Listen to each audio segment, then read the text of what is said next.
testing, testing, English channel testing, English channel testing, English channel testing.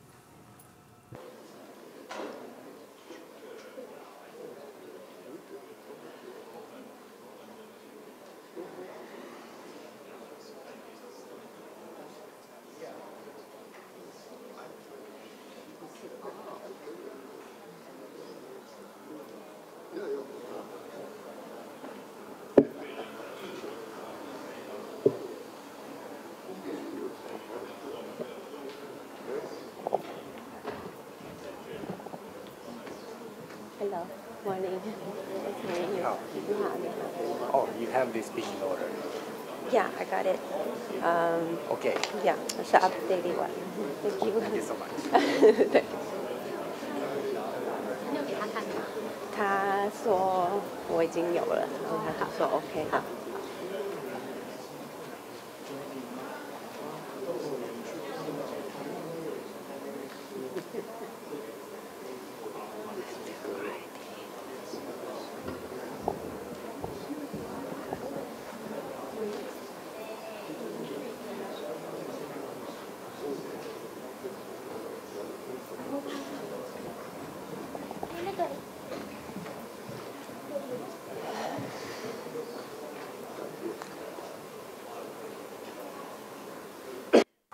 Hello, English channel testing, English channel testing, English channel testing. If you hear, give me a sign. English channel test. Thank you. Thank you. I'm turning it off now. 好的，好的。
He looks like a rock star.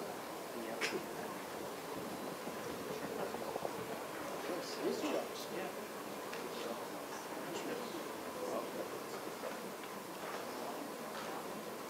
Might be a little hot. Okay. Okay, perfect. Thank you. So, you want to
Can someone come and lift this onto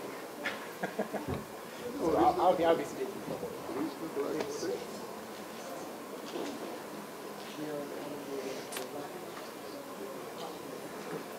How kind. How generous. It's the only charity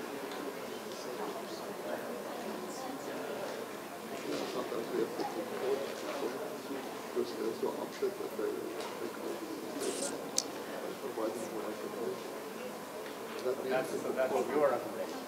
We have to conform. So it's a give and take all the time.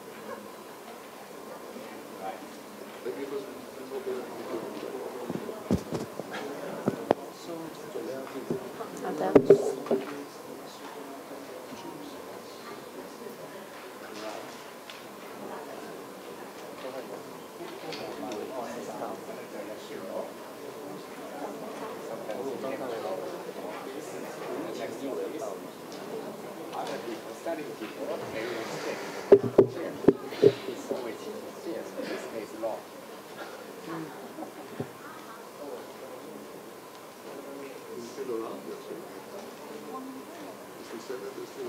Yeah.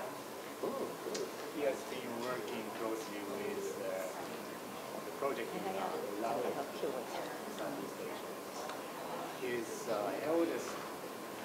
second son is a project manager for how many years? 现在就让我们以最热烈掌声欢迎中华民国副总统陈建仁先生。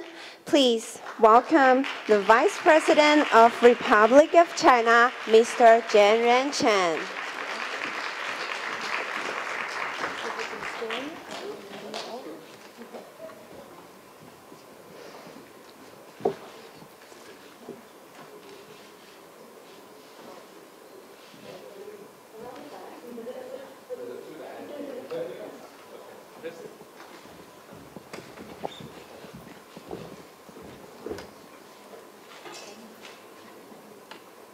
各位贵宾，您好，欢迎您莅临身心障碍者权利公约初次国家报告国际审查会议。首先，我谨代表主办单位感谢您的光临。Good morning, ladies and gentlemen, distinguished guests. Welcome to the review meeting of the ROC's initial report under the Convention on the Rights of the Persons with a Disability. I would like to thank you all for coming. 现在会议正式开始。首先为您介绍与会贵宾。Now, the meeting begins. It's my great honor to present you our distinguished guests. 现在就为您欢迎卫生福利部次长、国际审查会议政府代表副团长、行政院身心障碍者权益推动小组执行秘书吕宝静次长为大家致辞。Now welcome Executive President of Committee for the Promotion of the Rights of Persons of Disabilities of the Executive Yuan, Ms. Bao Jingliu, to lecture for the opening remarks.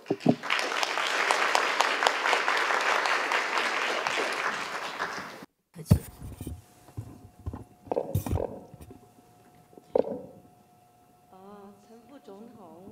Vice President Mr. Chen and CRPD International Review Committee Chair Nagadi Sensei, and out of Ratska, Diane Richter, and Michael Ashley Stein, and also the chair of this Executive Yuan Rights Promotion Committee. Good morning, everyone.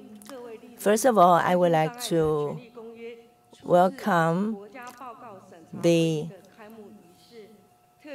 participants to this opening ceremonies, especially the 5 committee members for this international review. Welcome to Taiwan. Welcome.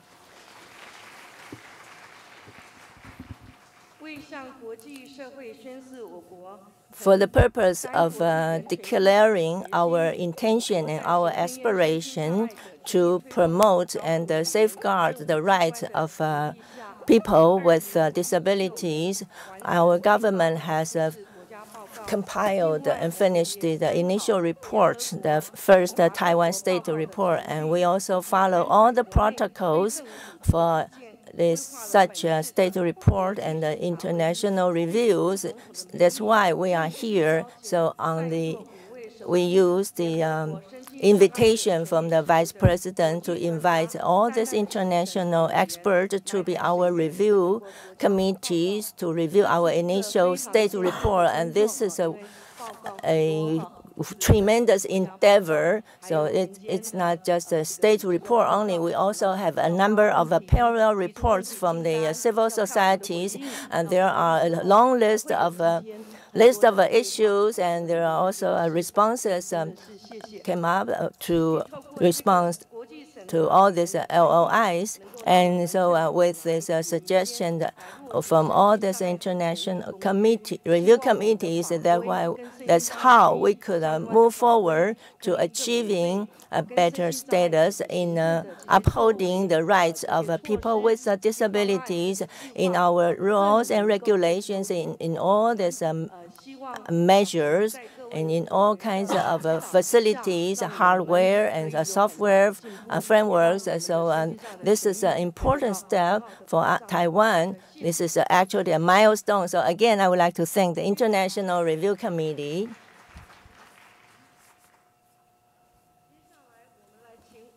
Now, I would like to invite the International Review Committees to offer their opening remarks. First of all, is the chair, Osama Nagase-san. Sensei.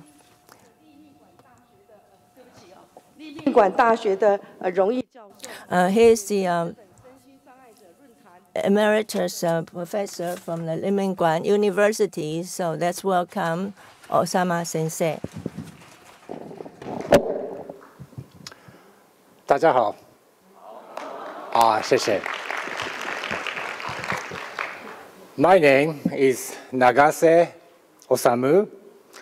I'm a professor at Ritsumeikan University in Kyoto, Japan. The name of my university comes from the words of Mencius, a great Confucian philosopher who lived in China more than 2,000 years ago. I feel very proud to belong to this great civilization in East Asia. Because of that, I can read Chinese characters, for instance. This reminds me of the process of the elaboration of the Universal Declaration of Human Rights that was adopted in 1948. The drafting committee, headed by Eleanor Roosevelt, included the Chinese philosopher, Dr. Chan, who was nominated from the Republic of China. This Universal Declaration of Human Rights, in its Article 2, states as follows. Everyone is entitled to all the rights and freedoms set forth in this declaration, without distinction of any kind, such as race, color, sex, language, political or other opinions, national or social origin, property, birth, or other status.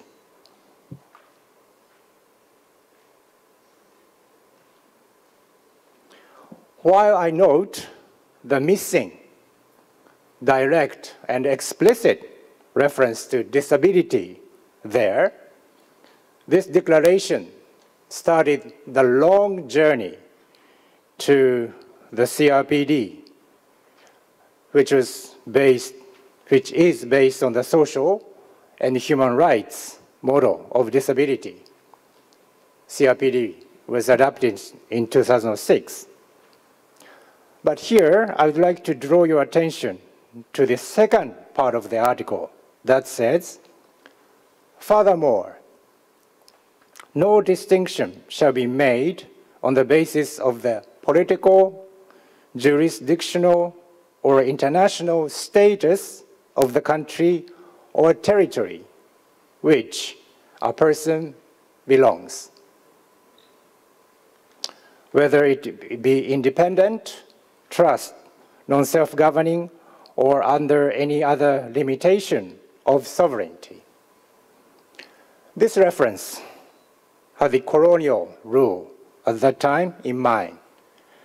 Many parts of Asia and Africa were still colonies, but this particular provision seems relevant to human rights in Taiwan today.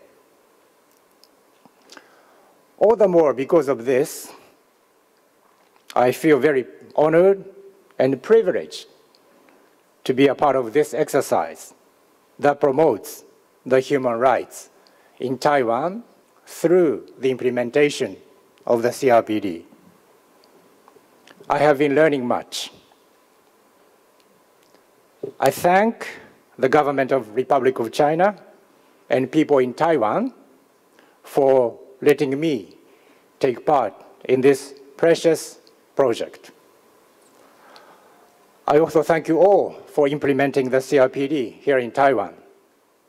The CRPD implementation is a global challenge, and the promotion of disability rights in Taiwan is an important part of the global progress.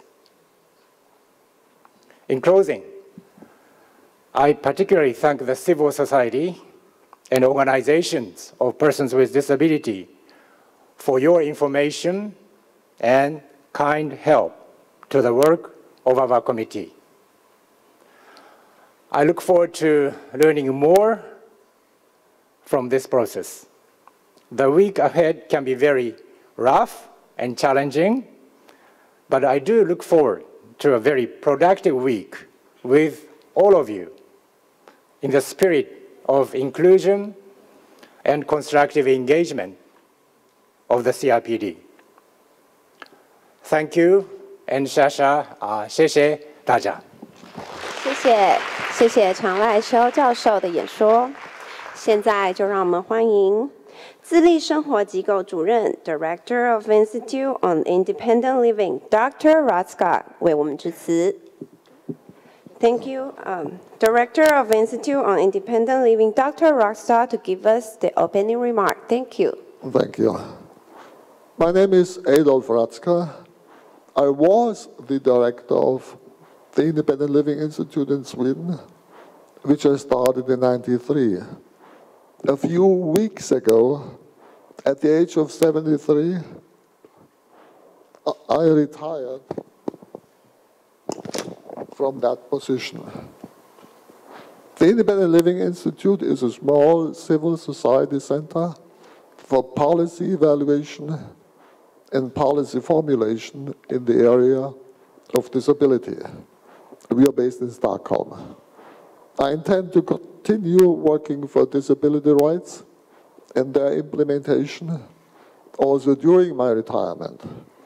As a person with a disability, I know too well that people with disabilities do not enjoy equal opportunities. What could be more rewarding than working for my own rights and the rights of other persons with disabilities at the same time? I grew up in Germany, where I acquired my disability. I was fortunate to live and study in the United States for 8 years, and for the last 44 years, I've been living and working in Sweden. Through this experience and my travels and work in other countries, I have been exposed to the living conditions of persons with disabilities in various countries. And one of my conclusions of this experience is that it is not your impairment that disables you. It is the politics of your country. Persons with identical impairments may have completely different lives depending on which country they live in. In preparing myself for the task for this week, I made an interesting discovery. The concerns and recommendations my colleagues and I have are just as appropriate for our own respective governments. In Sweden, the UK, Canada, the United States, or Japan, nowhere do persons with disabilities truly enjoy equal rights. Everywhere we still face physical, legal, and attitudinal barriers. Regardless of where we live, we can learn from each other and with each other how to open up our countries to all citizens, including persons with disabilities. I'm very grateful to the government of Taiwan for this learning opportunity. And I'm very grateful for your generous and kind hospitality. Thank you. 谢谢。接下来我们欢迎到 Joseph P. Kennedy Jr. 国际基金会成员 Joseph P. Kennedy Jr. Foundation International Fellow Miss Richler 为我们致辞。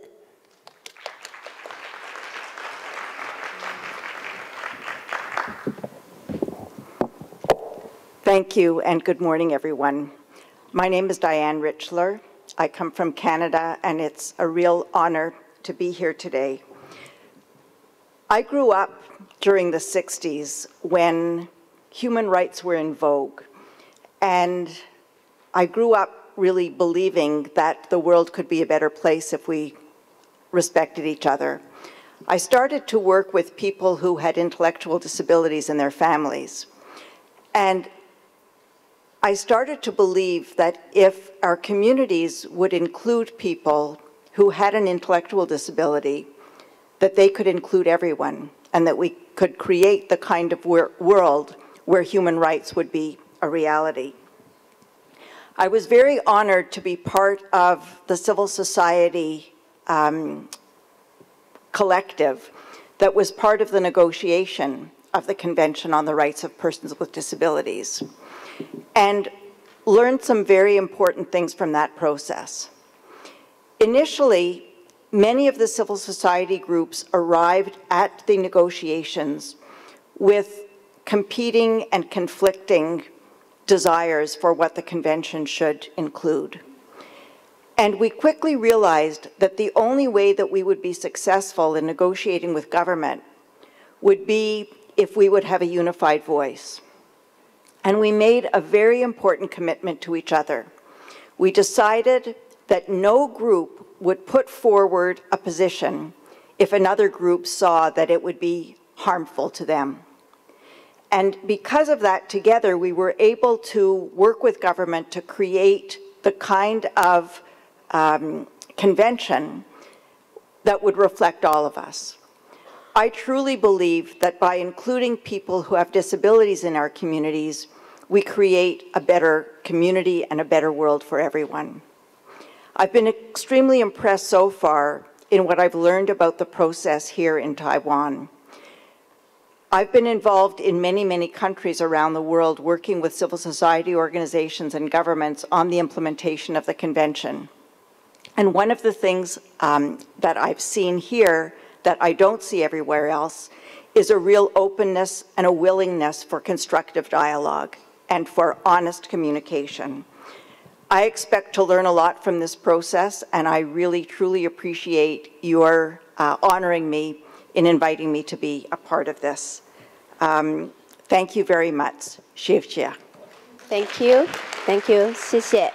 接下来我们欢迎到哈佛大学法学院身心障碍研究计划主任 Executive Director of the Harvard Law School Project on Disability, Professor Stan 为我们致辞，谢谢。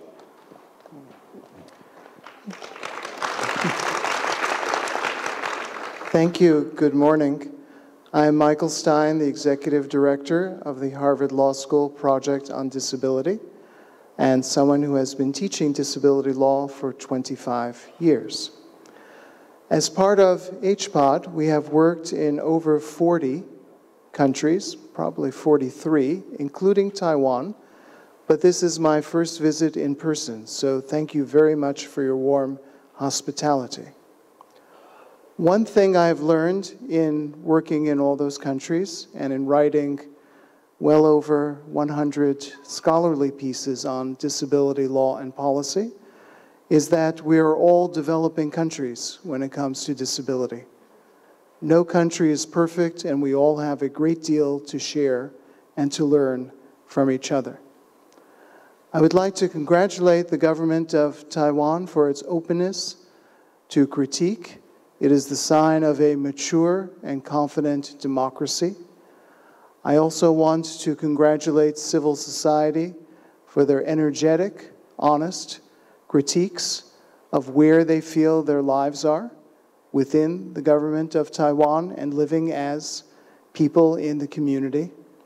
I've learned a great deal preparing for this week, and I'm looking forward to learning a great deal more and to sharing with you this week. 非常感谢。谢谢 ，Thank you so much。接下来我们欢迎到前联合国 CRPD 委员会副主席 ，former Vice Chairperson of the Expert Committee for the UN CRPD, Ms. Kinston。谢谢。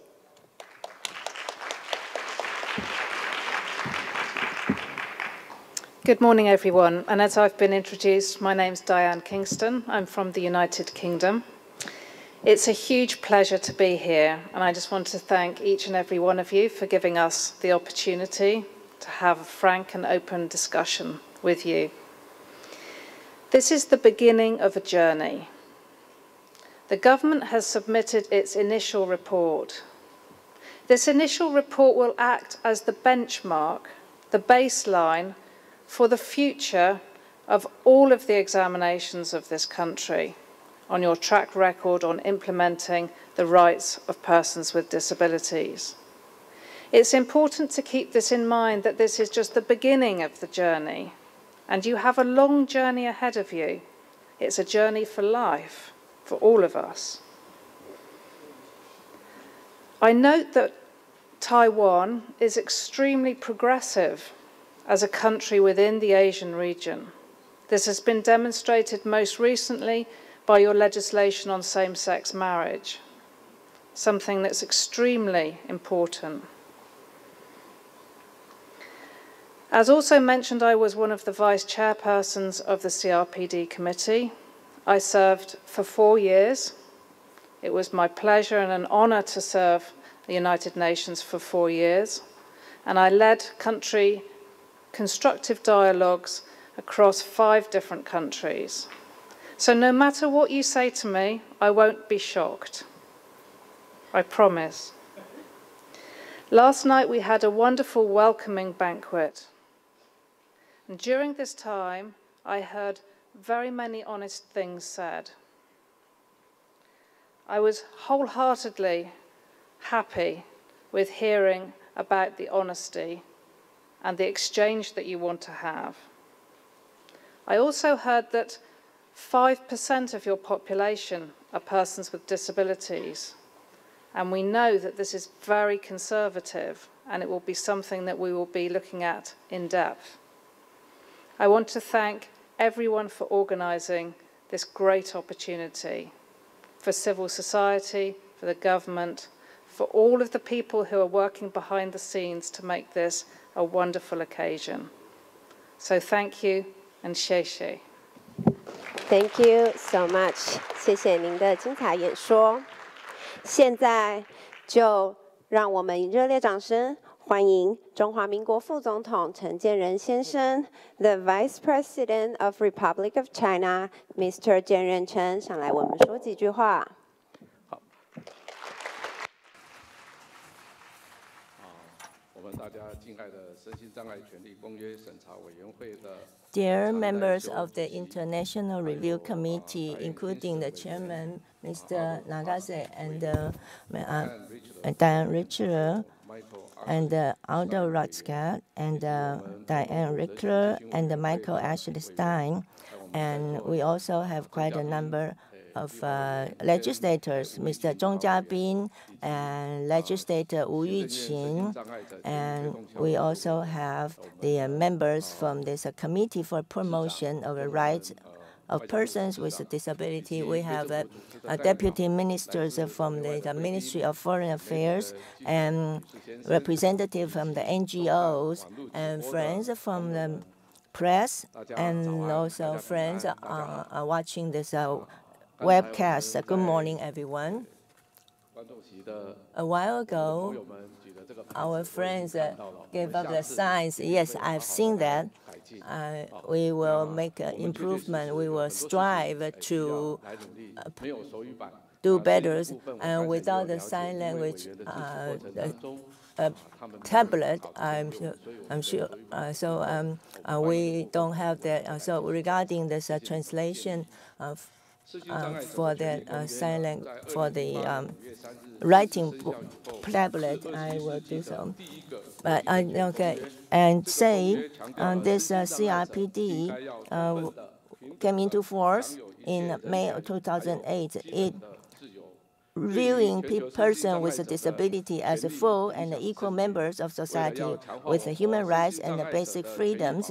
And this CRPD has a long-term implication for PWDs around the world. Taiwan has always aspired to join this noble cause as part of our human rights responsibility to the world. So in December 3, 2014, International Day of PWDs, we have ratified CRPD and promulgated the law. And in this, we have this Implementation Act, and Article 7 also help us to know what to do to reflect the legal framework and the practice about the PWDs, including their life and their health care, job, education, and accessibilities. And for the purpose of composing this Taiwan's initial state report, we have conducted 58 workshops for designated writers from state agencies, followed by 7 domestic review meetings by local experts and NGOs, and it will also followed by 10 public hearings around Taiwan with webcasts to widely solicit inputs. Finally, this initial CRPD state report was published at the end of 2016. This report embodies a crucial core value that is inclusive participation with civil servants, scholars, experts, and NGO representatives. Some of them are PWDs, tirelessly engaged in open-minded discussion in the spirit of a democracy to examine how Taiwan has fared in upholding the rights of PWDs and what more to do for improvements. Taiwan's efforts in democracy, liberty, and human rights have been scrutinized and achievements identified. This serves to demonstrate our commitment to fulfilling duties under CRPD and human rights treaties despite Taiwan's non-UN member status. In addition to CRPD, Taiwan has actually ratified a number of other human rights treaties, such as International Covenant on Civil and Political Rights, International Covenant on Economic, Social, and Cultural Rights, Convention on the Elimination of All Forms of Discrimination Against Women and the Rights of the Child, CRC. We have finished the second international review of ICCPR and ICESCR last January, and for the CEDAW, we are about to submit the number 3, state report, and the first international review of CRC state reports will be held in November. As Vice President of the state and the convener of the Presidential Office Human Rights Consultative Committee, I can assure you, despite Taiwan's non-membership of the United Nations, we have established a solid review mechanism of state reports on the way to attaining a sound human rights system. Taiwan aspires to become a beacon of human rights for its neighboring states to emulate the state's endeavors to protect each individual's human rights and promote human rights around Taiwan. So we look forward to seeing our efforts and achievements be recognized around the world with each exposure to international reviews.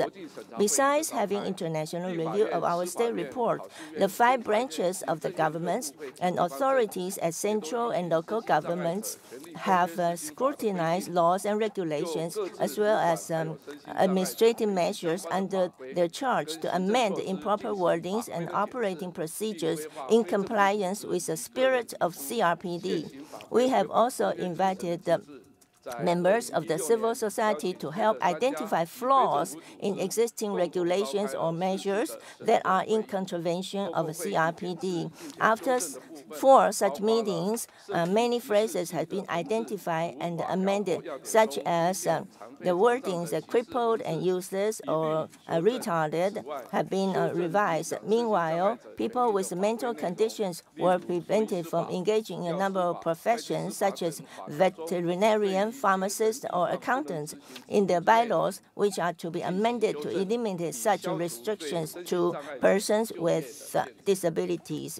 Altogether, we have identified 694 pieces of statutes that contains improper or derogatory wordings, and these 694 pieces of statutes are in 92 acts and 277 administrative measures, and they get high priority to be deliberated and amended. So far, 94 statutes has been revised. The rest will be reenacted, revised, abolished by the 2019. Improper administrative measures will be reformulated. We welcome your input to help a government to safeguard the rights of the people with disabilities. Only with your continued involvement and candid input can we be marching in the right direction in safeguarding the rights of a person with a disability. Here, I would also like to extend my sincere gratitude to the 5 members of the International Committee, including Nagase Sensei from Japan, and Diane Kingston from the UK, and Adolf Ratzka from Sweden, and Diane Rickler from Canada, and Michael Ashley Stein from America. They all have outstanding credentials for reviewing practices of United Nations covenants. Such a scintillating team here to review Taiwan's first CRPD state report will have long-term implication. They have perused the state report and a number of NGOs' parallel reports. In the next 3 days, they will carry out face-to-face constructive dialogue with a representative from the public sector and the civil society in order to understand how Taiwan makes headways in practicing CRPD.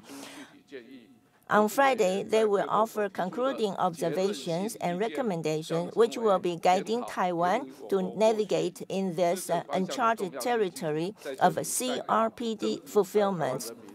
On behalf of Taiwan, I must thank you for contributing such significant advices. Last but not least, I thank each and every one of you for your dedication to this noble cause. I wish this review every success and health and prosperity to all of you. Thank you. 谢谢副总统的精彩演说。现在也请副总统回座，与贵宾们一同拍张大合照留影，为本次会议留下珍贵合照。谢谢。Now, distinguished guests, please sit tight, and we'll have a group photo. Thank you.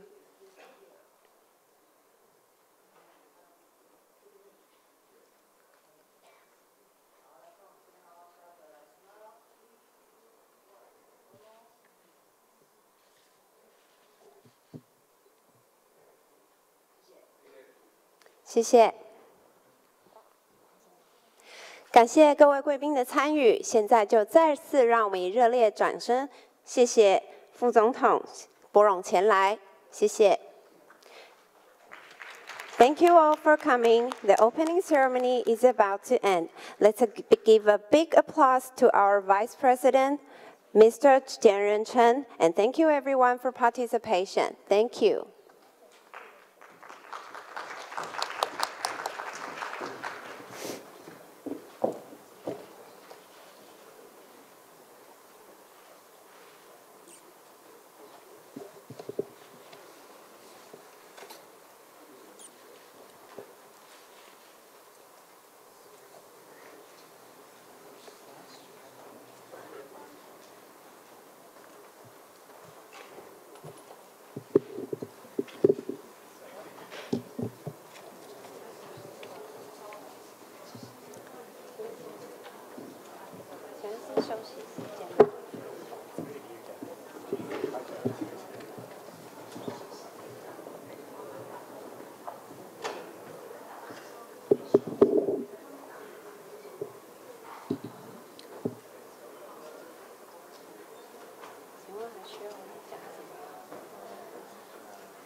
分钟吗？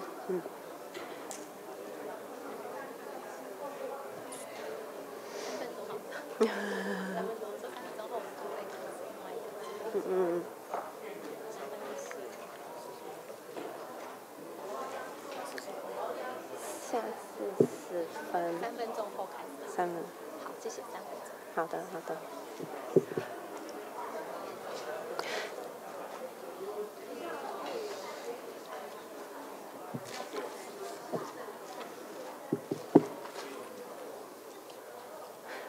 各位贵宾，下一场次将于3分钟后开始，请各位贵宾尽早就座，谢谢。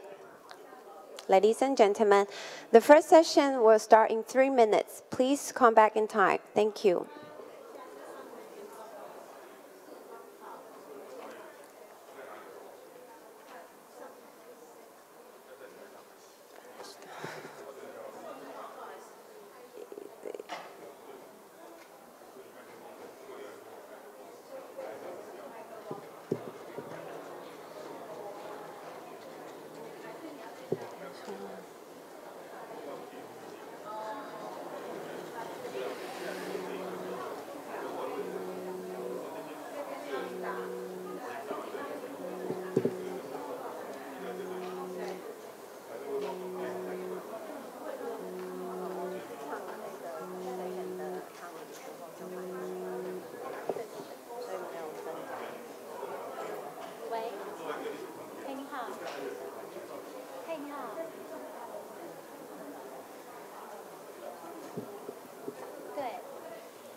Fascinating.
好 ，OK。你是会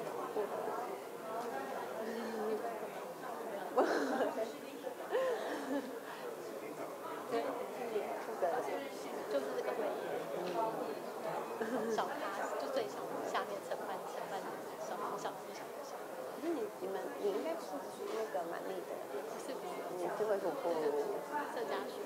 好。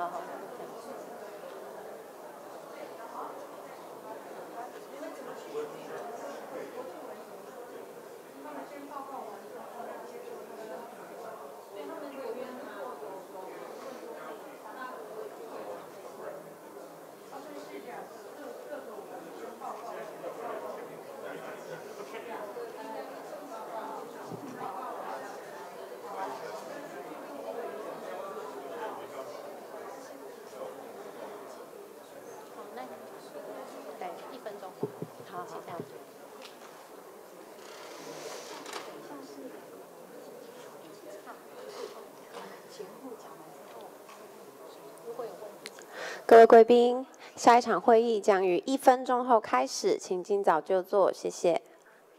Attention please. The first session will begin in 1 minute. Please come back in time. Thank you.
好的。各位贵宾，欢迎来到本会议第一场次委员会与立法委员会议。Welcome back to our first meeting with legislators. 现在就让我们掌声欢迎与会嘉宾王荣章，王立法委员。Let's welcome legislator 王荣章，谢谢。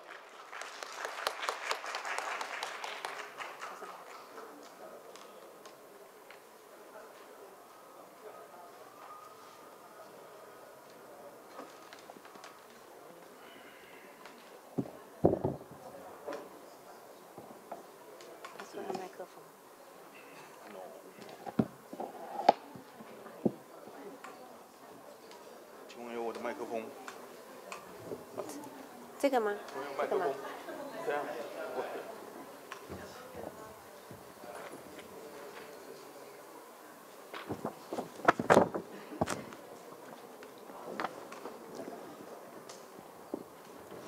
好，谢谢我们5位。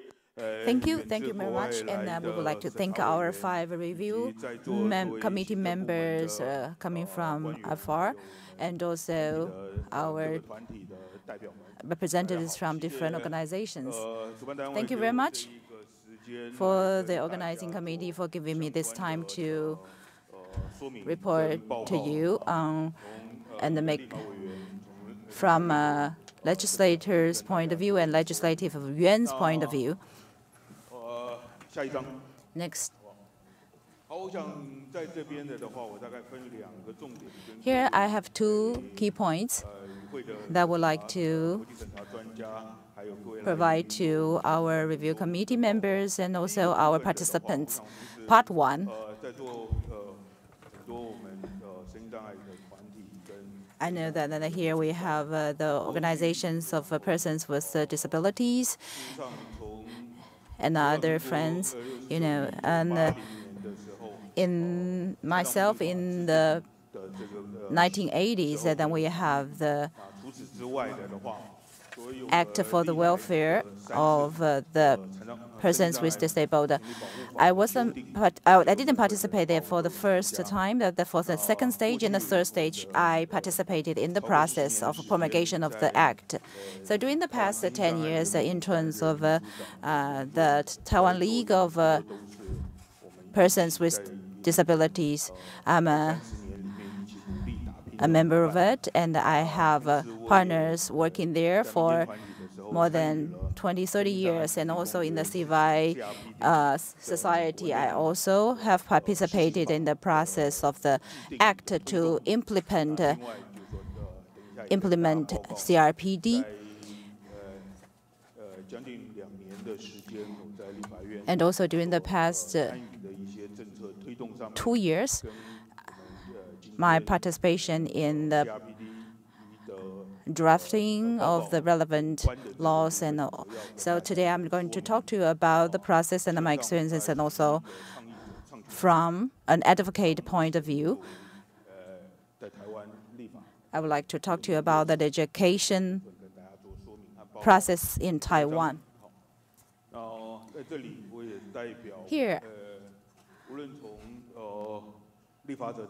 whether it's from a lawmaker's point of view or advocate's point of view, I would like to talk to you about the domestication of CRPD into Taiwan's litigation or the law systems. Actually, when the CRPD was adopted in the United States, many people with disabilities in Taiwan has expressed their voices, the hope that here in Taiwan we can also promote relevant acts to promote the relevant conventions adopted by UN, including CEDAW and also the covenant, the two covenants. And here I would like to share with you that we have abided by the spirit of the UN in making this law into Taiwan's domestic laws. And in the year 2013, at the meeting of the League of Persons with Disabilities, we decided to start our advocates of making these conventions into domestic law. And after that, in September 2013, we started our efforts, including lobbying the lawmakers in local and central governments to promulgate domestic laws in abidance of the CRPD. And in many local governments, they make proposals. And this is the lobby activities of our organization. And we also ask the local governments to urge the central government on the importance of promulgating a domestic law in Taiwan. And also, we convene a general meeting together with other organizations of persons with disabilities. We also have a press conference at the Legislative Yuan to demonstrate our determination for the promulgation of the act to implement a CRPD in Taiwan. And as a result of our efforts in May of 2014, this draft was started to be reviewed in Legislative Yuan. Unfortunately, the administration at that time didn't provide a national version or the Executive Yuan version. The version we had was the version from the DPP, the political party, and in April that year, it was passed by 3 readings in the Legislative Yuan. And in the year 2000, actually in April 2010, the contents of the convention was signed by the Legislative Yuan.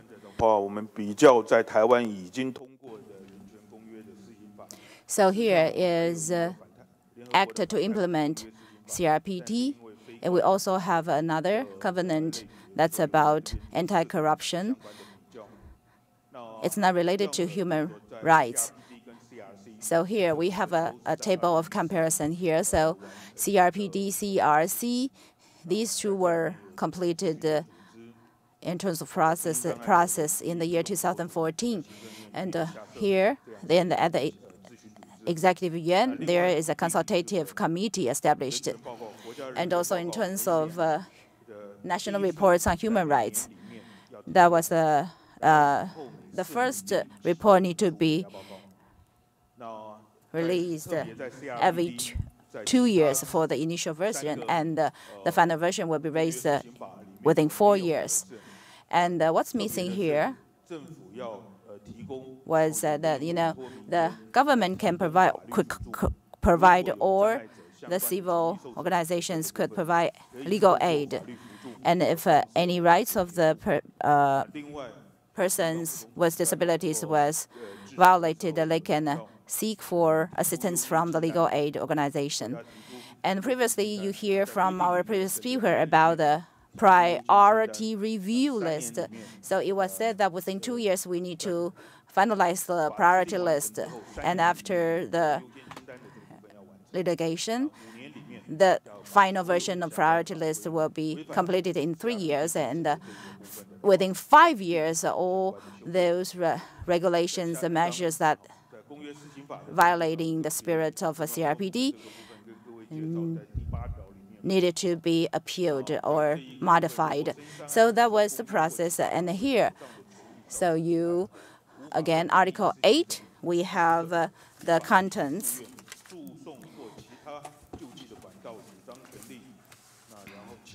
So this is if the rights of people with disabilities was violated, they can raise a complaint. That means that not just the areas covered by CRPD, the rights of people with disabilities were also covered in accordance with the spirits of other conventions or covenants of the UN. And also, according to our law, legal aid needs to be provided to the person in need. Now we have the Legal Aid Foundation to do the job. The next one, I would like to talk to you about the modification of the priority review list. Our Vice President talked to you about that in November 2016.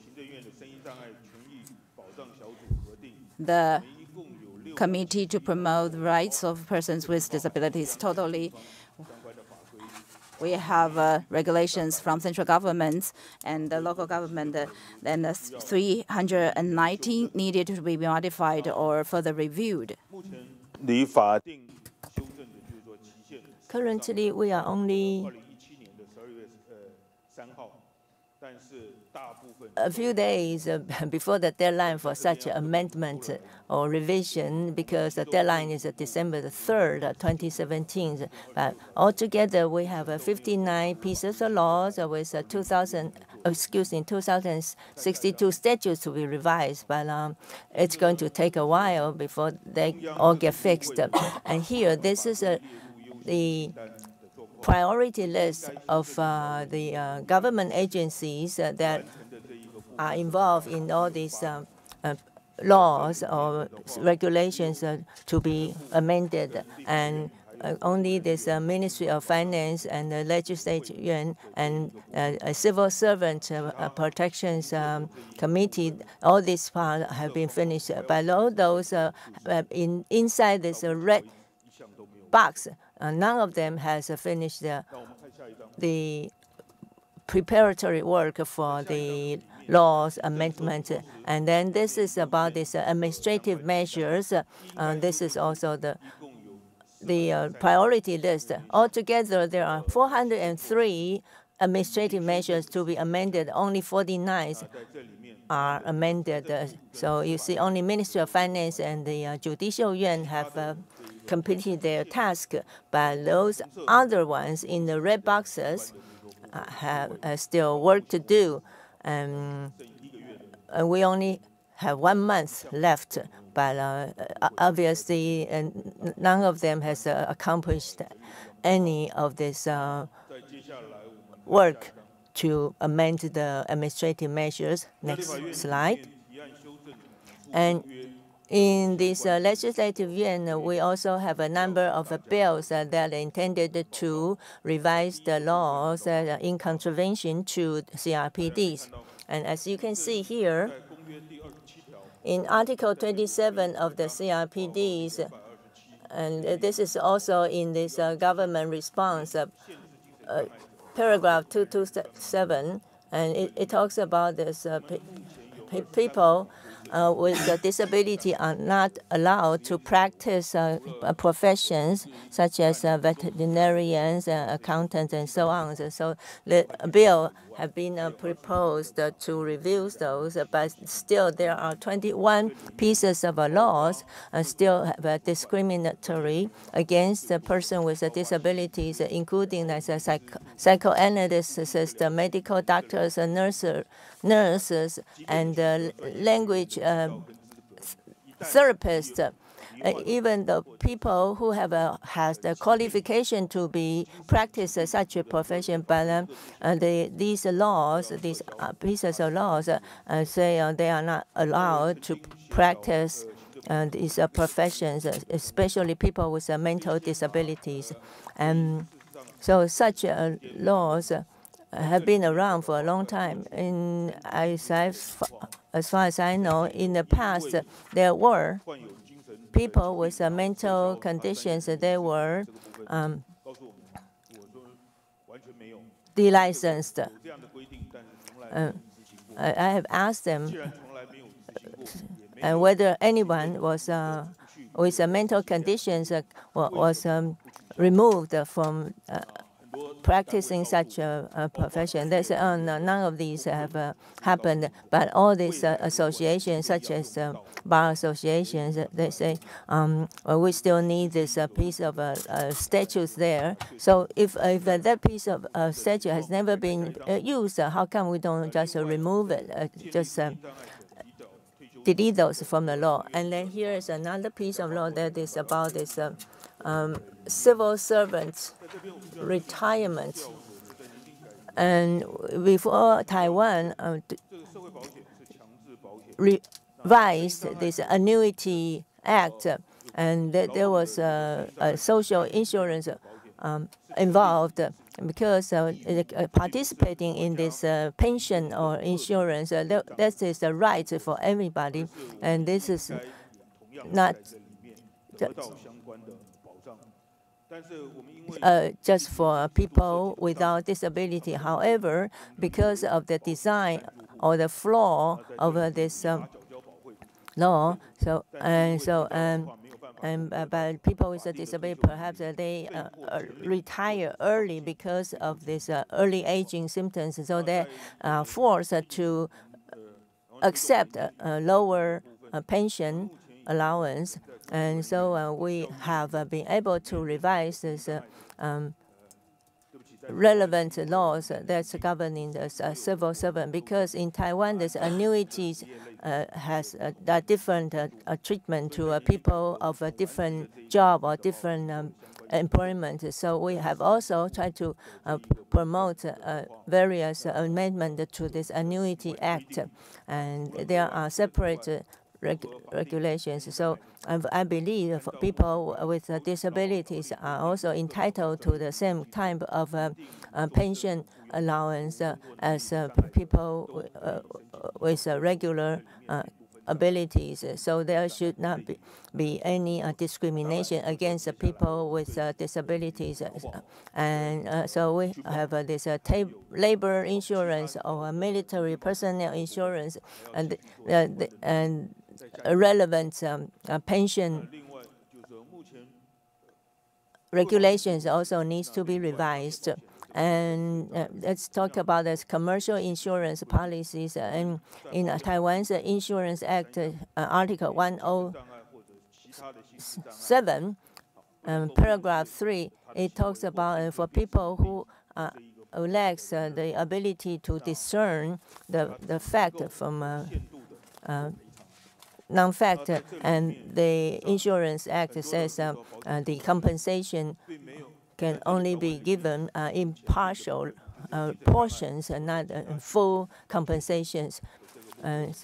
So this is also a discrimination. Very often, the people who don't have a sufficient abilities of discerning the fact, they are not accepted. Their request for insurance policy will not be accepted, and so the insurance company refused to underwrite their policies.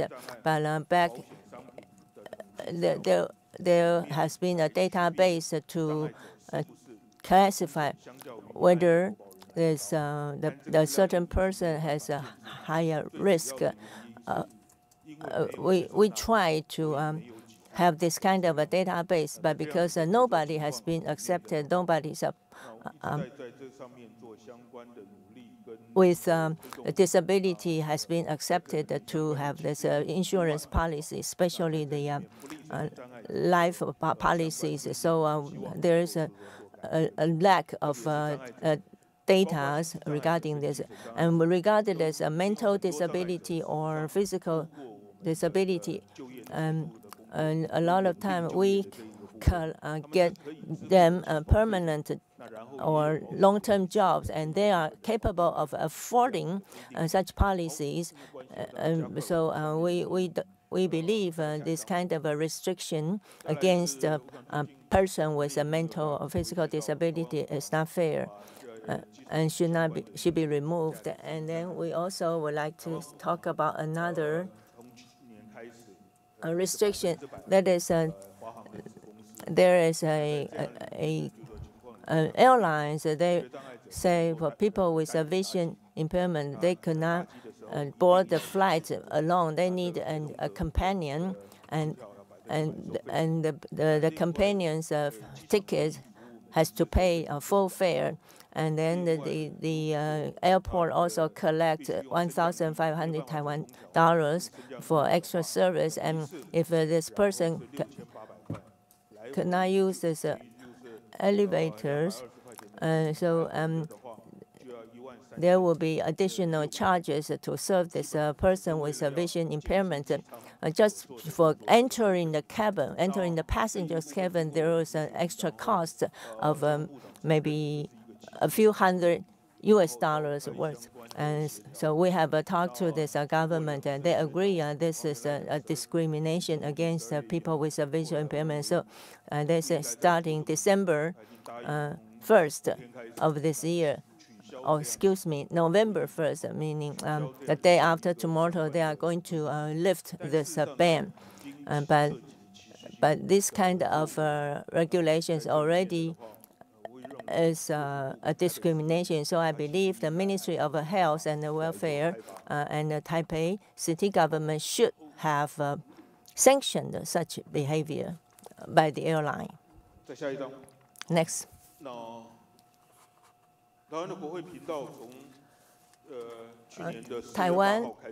Taiwan's Congress discussion has started a live broadcast just like ESPN, and so there are 2 channels.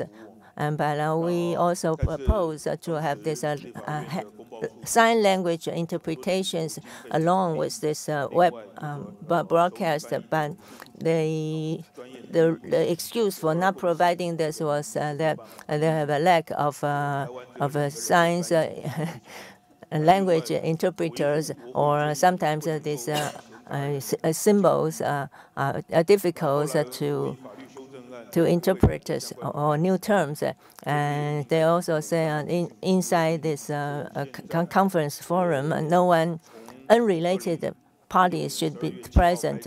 And then starting December of last year, we also require this kind of closed caption or real-time subtitles and sign languages. So this is by this amendment to our legislative yuan's exercise. But and there are more and more line language services now. But for this individual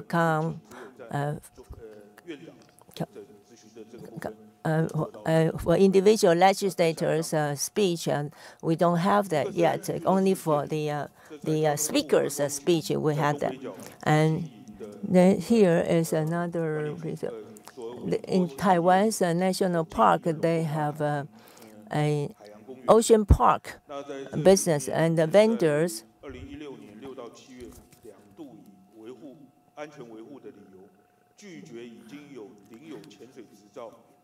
they refuse to allow persons to engage in these diving activities, although these 2 persons with a disability already have the license to dive, and they can also afford to rent this scuba. But the vendors, they refuse to allow them to saying, we are concerned for your safety.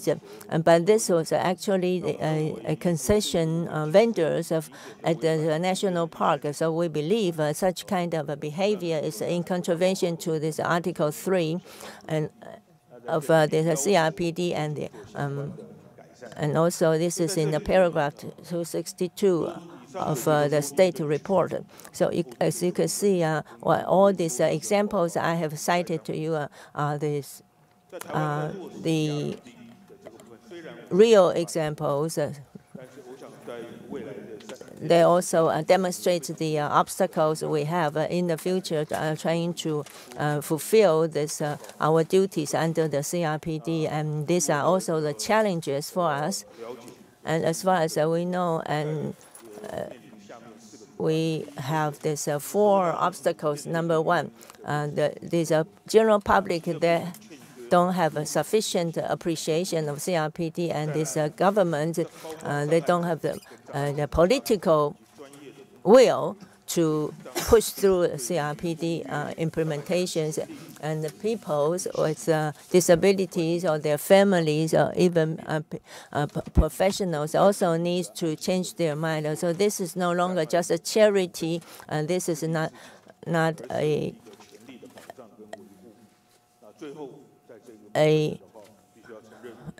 welfare. Rather, this is just to fulfill the rights, to safeguard the rights of persons with disabilities. And we also have seen the lack of support from the societies. So I look forward to listening to the discussions in the next 3 days, and hope we can do this better in the future.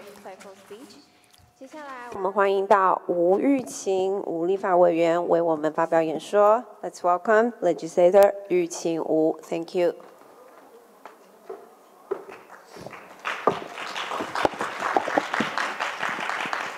议会的来自我们国外的学者专家，还有 members of the international review committees and then participants here. Good morning, everyone. 其实我也是来自民间哈。 I'm also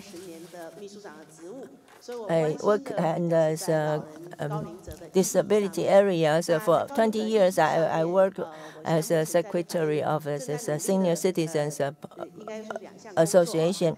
And here at this as a legislator, I have a number of reports to give it. Back in 2008, Taiwan has passed a new system that is a declaration of interdiction. Back it was the class 1, and we also have a class 2, which is called the Declaration of Guardianship or Assistantship. And as we know, next year Taiwan's population will have 14% of senior citizens, and in the future there will be more senior citizens and people with disabilities as a portion of the population. So this kind of declaration of guardianship or interdiction is an important issue for me. And in Taiwan, people usually talk about this, how you help these people with a disability in their disposal of properties or money. And each year we get this declaration of guardianship, about 8,000 of them, and declaration of assistantship was 600 of them. And people who will need such declarations, most of them are the people with a mental disability or intellectual disability or elderlies. So each year there are 4% of such motions for declarations could not find the proper guardians or assistants. So it will be the government or some of these social welfare bodies to be designated as their guardians of this person with a disability.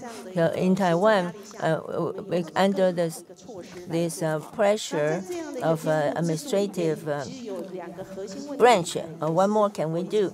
And in fact, there are two issues I would like to cover. Number one, when we say we do the declaration of a guardianship or assistantship, usually it is until the person is no longer capable of expressing the intent, and then the government or civil code says you have to select the guardians in the best interest of the person under guardianship.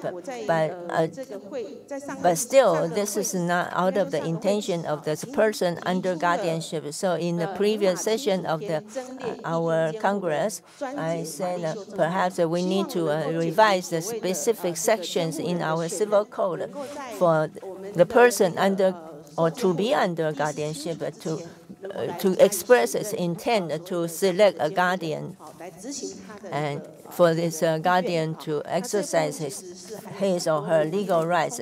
So this kind of amendment still requires our further efforts. And the second issue I would like to talk about is about this informed consent to medical procedures. And there are quite a number of laws that talks about this. It's in Taiwan's a number of pieces of laws, such as a civil code and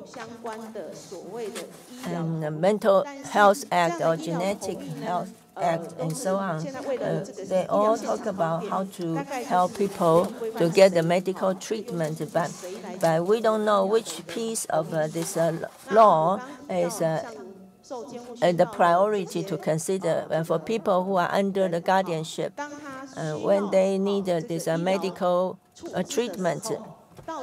Who has the right to sign this informed consent? But this has to do with some moral issues or ethical issues. And so this kind of informed consent for the city government, for local governments, and for our NGOs, we are also struggling to find who has the priority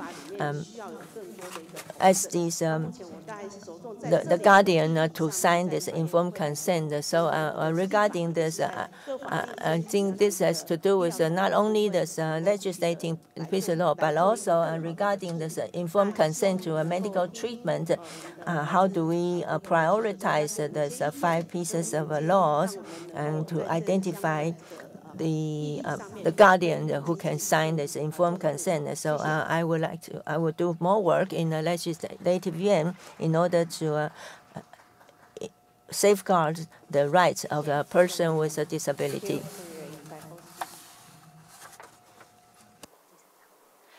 有关刚刚的资料，我们会后会再提供给国际审查委员。The document to every committee right after this conference. Thank you.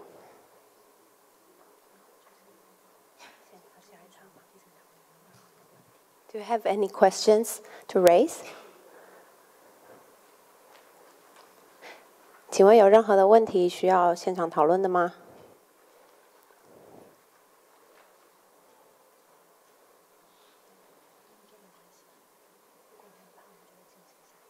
好，如果各位没有问题的话，我们即将进行下一场的会议。If there's no question, we'll move on to the next session. Thank you.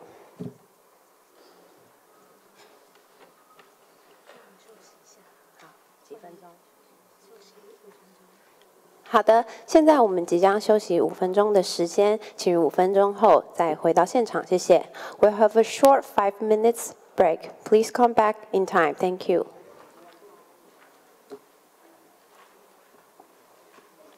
所以没有问题的话，就直接就到下一场的那个团体的嘛。对，好。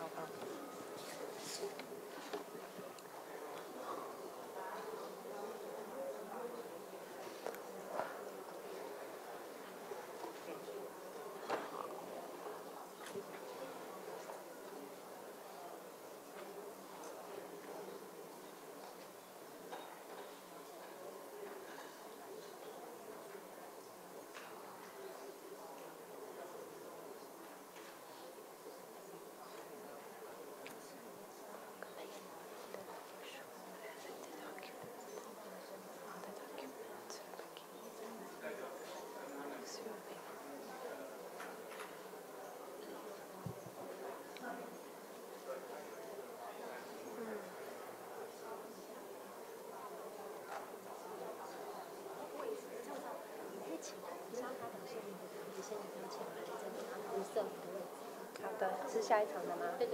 有需要唱名吗？不需要。好。不好意思，有请下一场会议的团体，请先到前台保留席的位置等候，谢谢。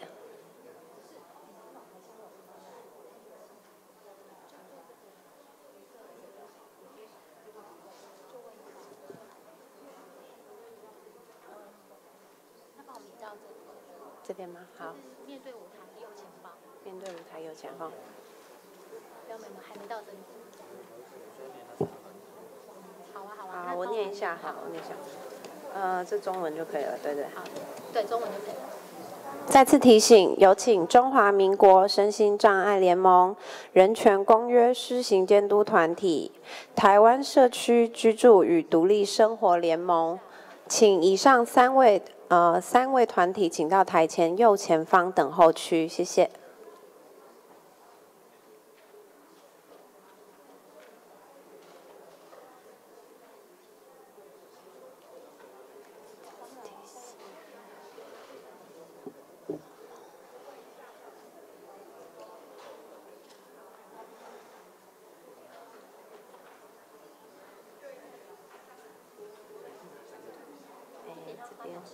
这3个团体，中文的部分在这边19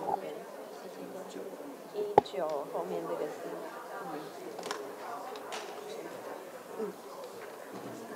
对，他们有要移动的趋势。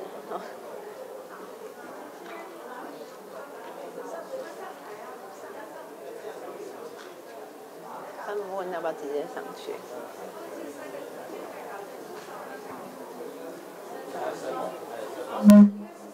顺序应该是。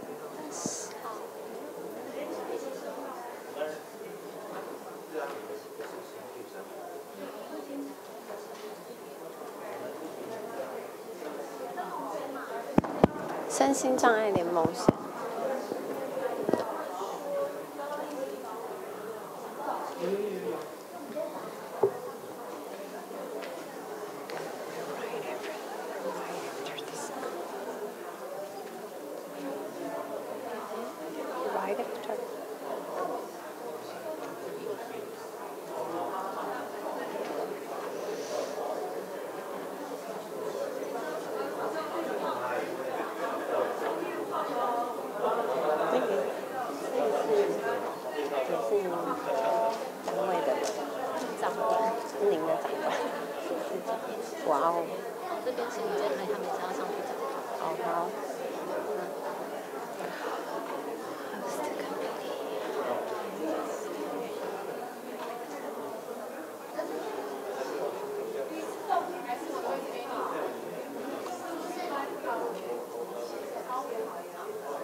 民间团体。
下一场会议即将于3分钟后开始，请尽早就座，谢谢。The next session will begin in 3 minutes. Please come back in time. Thank you.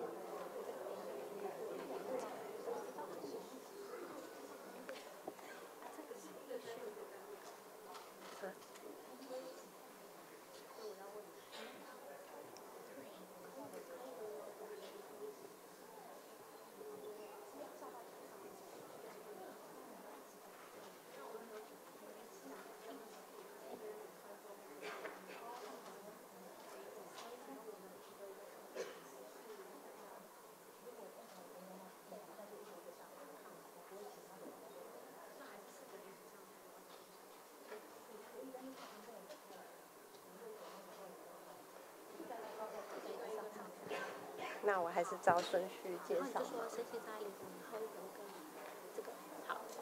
好，这个是身心障碍联盟中啊。这边有。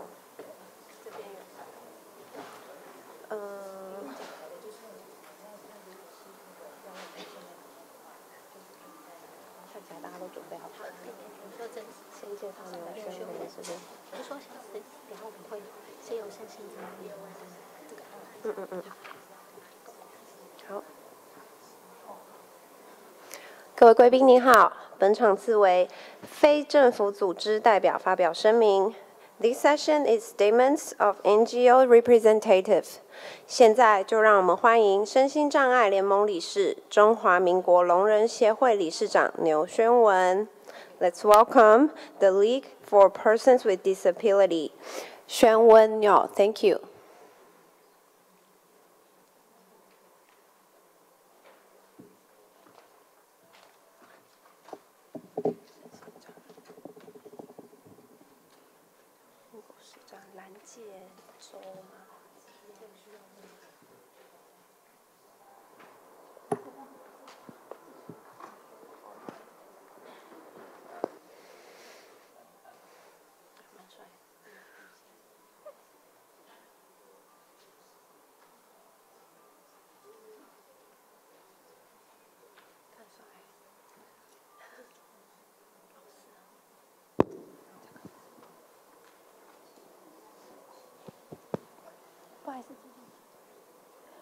国外学者、专家以及各位与会贵宾。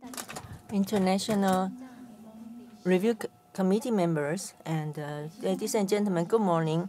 I am this president of a league of a person with a disability. I believe you have seen this small frames. It was small early on, but now it's bigger because that's our request.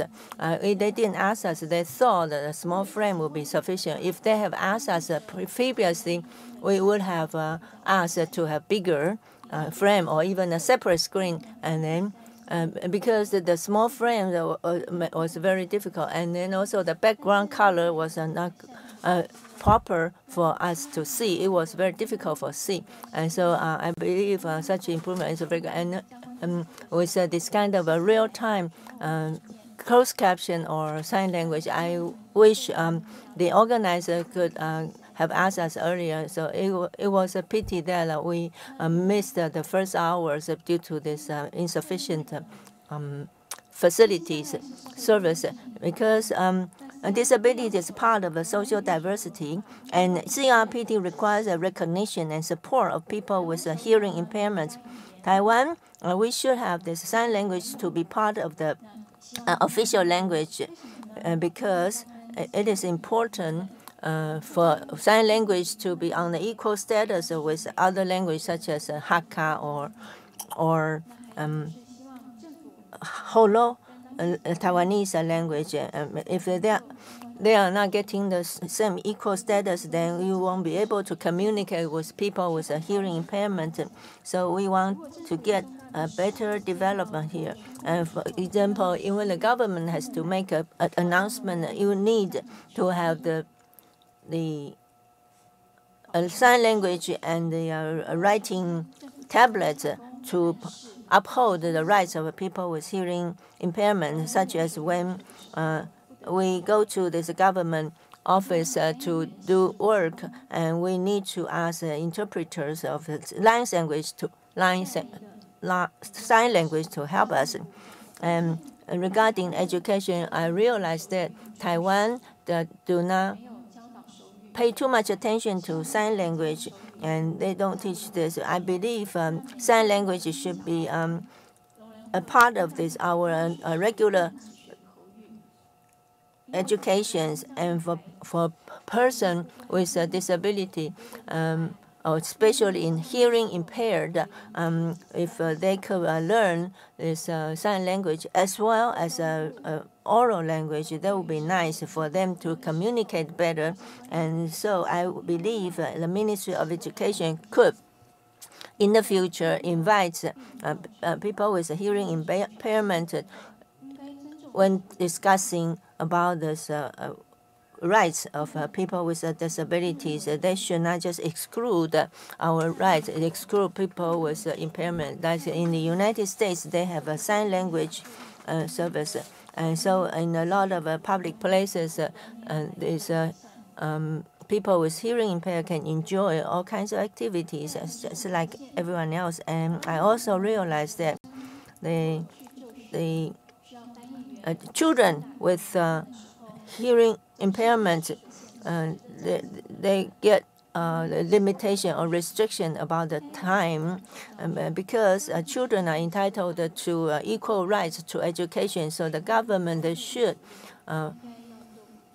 try their best to subsidize or to support with sign language or other support for the child to get the full education. And in a lot of places, and because of the lack of this barrier-free access, they made people difficult to go there to enjoy it. Because for people with a hearing impairment, they will need extra audio devices and or even this oral description of the stories. And for the people who are blind with a seeing impairment, then they need an oral description of these pictures. And so with the sign language or this kind of oral description of the movies that will help us to enjoy the movies, enjoy the cultural activity. We have asked the government again and again, and they have told us to wait again and again, but we can no longer wait because this is a part of our rights.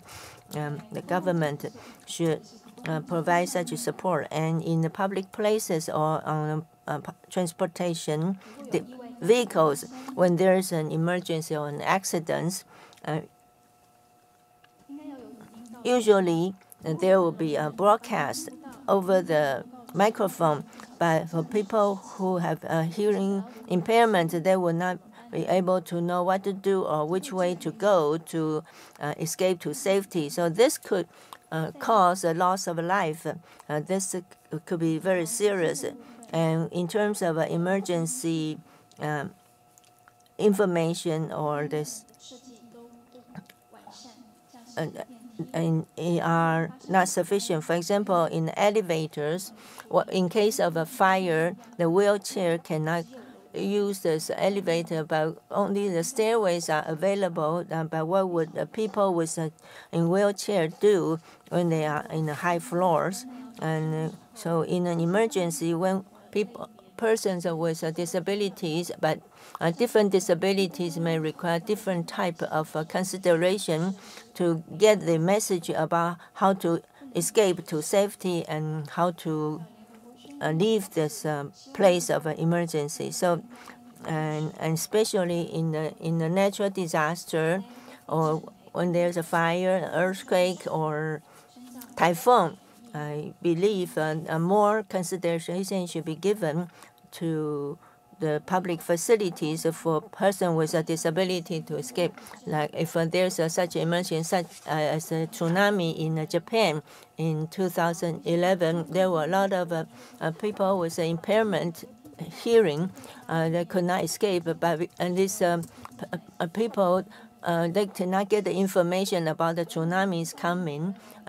So in Taiwan, the people with a hearing impairment also are in the same situations because a lot of time when the announcements are made audibly, but I believe that there should be more information such as through the text message on the smartphone or other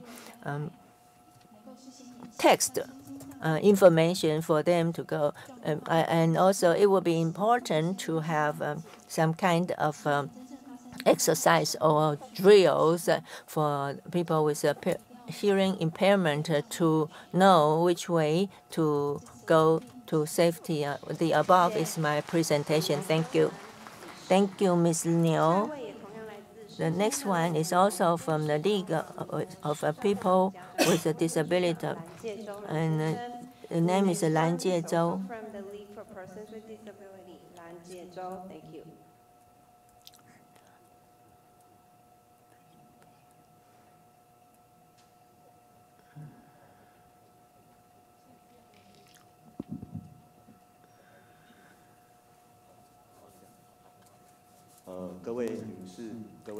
Ladies and gentlemen, and members of the review committee, good morning, everyone.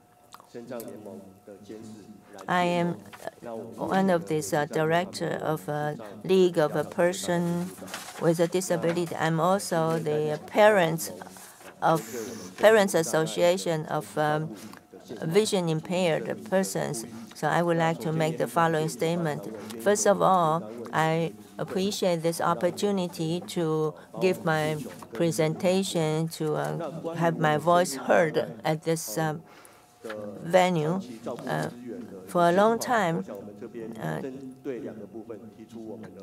Taiwan has a lack of consideration for people with a vision impairment.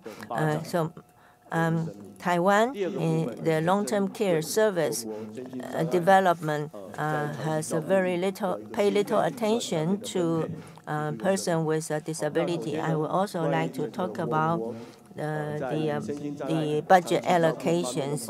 And first of all, when we talk about this long-term care systems, back in 2007, Taiwan has implemented this long-term care 10-year programs. They have looked after the people with a disability and over 50 years of age.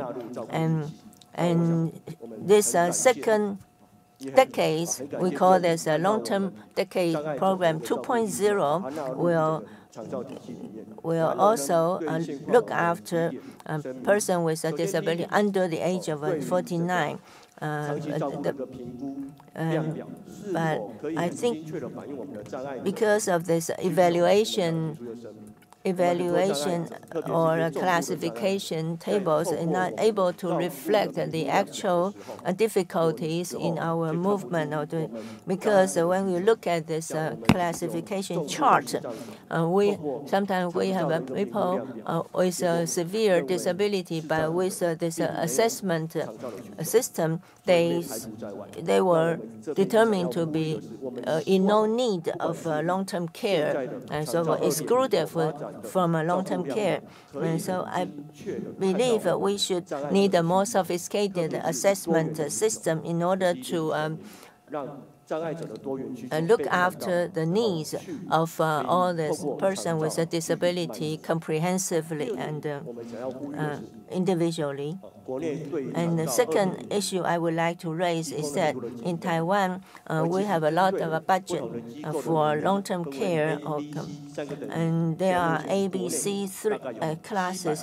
In Taiwan, there are 772 long-term care service centers,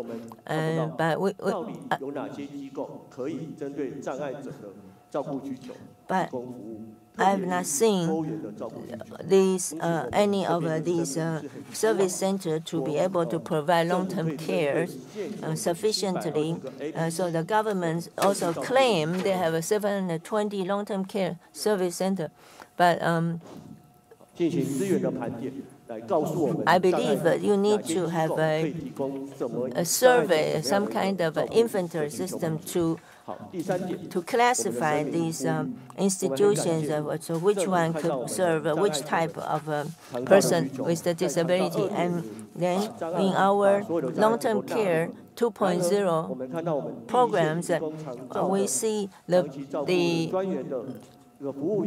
the service providers, they have to give 90 hours, but I see what a person who to receive these services, but the service training is only 90 hours because there are all diversified needs of different persons. So we believe the caregivers, they should be getting a better training or corresponding trainings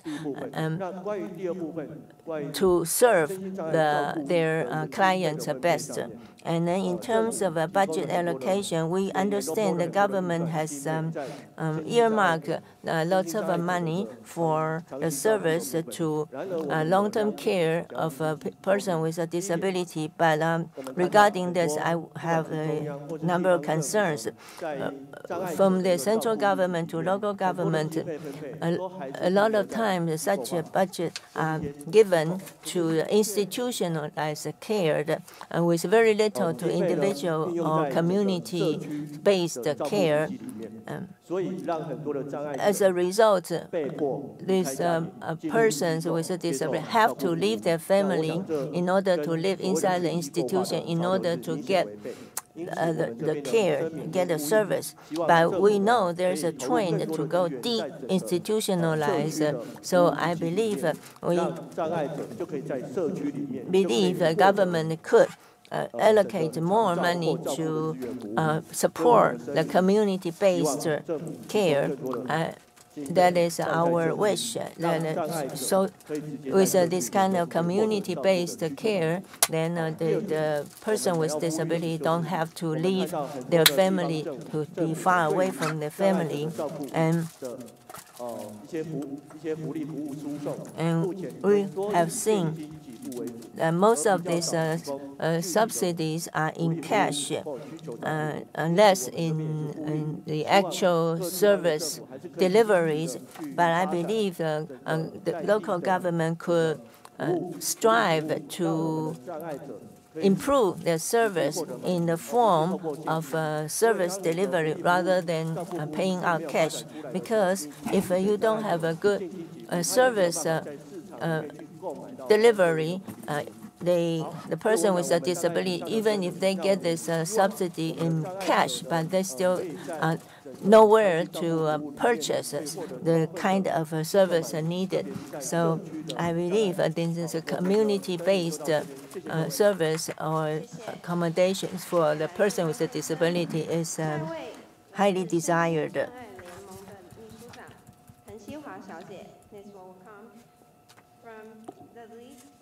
With disability, Ms. Members of the International Committee and then Chairman Osamu Nagase Sensei, good morning, ladies and gentlemen. We talk about this raise of awareness of civil servants and the amendment to laws and regulations here. Because in Taiwan we have this Implementation Act, and by this we have to get a priority list about regulations to be amended or abolished. So if they are not properly revised in a timely manner, then those laws should become void. And I understand Ministry of Health and Welfare has been talking about CRC and the CRPD, and then the government saying that because of CRC, because of childcare, so they do not allow people with a mental disability to work in some of the teaching, private teaching places. And the government also said that with the amendment of a CRPD, they are going to expand the compulsory hospitalizations of people with a mental disability. And they have also asked the head of the 5 branches of government, saying people with a mental disability should be kept inside the institution for a long time, and 75% of these regulations that's in contravention with the CRPD are related to jobs and employment. So I believe there are things to be revised across the board. For example, in these professional associations bylaws and the Doctors Act, and they say people with a mental disability should be excluded from practicing medicine or practicing accounting services. These are across the many pieces of a professional act. So we need some kind of a universal approach to remove these kind of unfair stipulations. And then for people to have more awareness about the CRPD, it's not just a 2 hours classroom discussion with people become better aware of this situation. Actually, they need to have a face-to-face contact with a person with a disability in order to appreciate the needs and the desires of a person with a disability.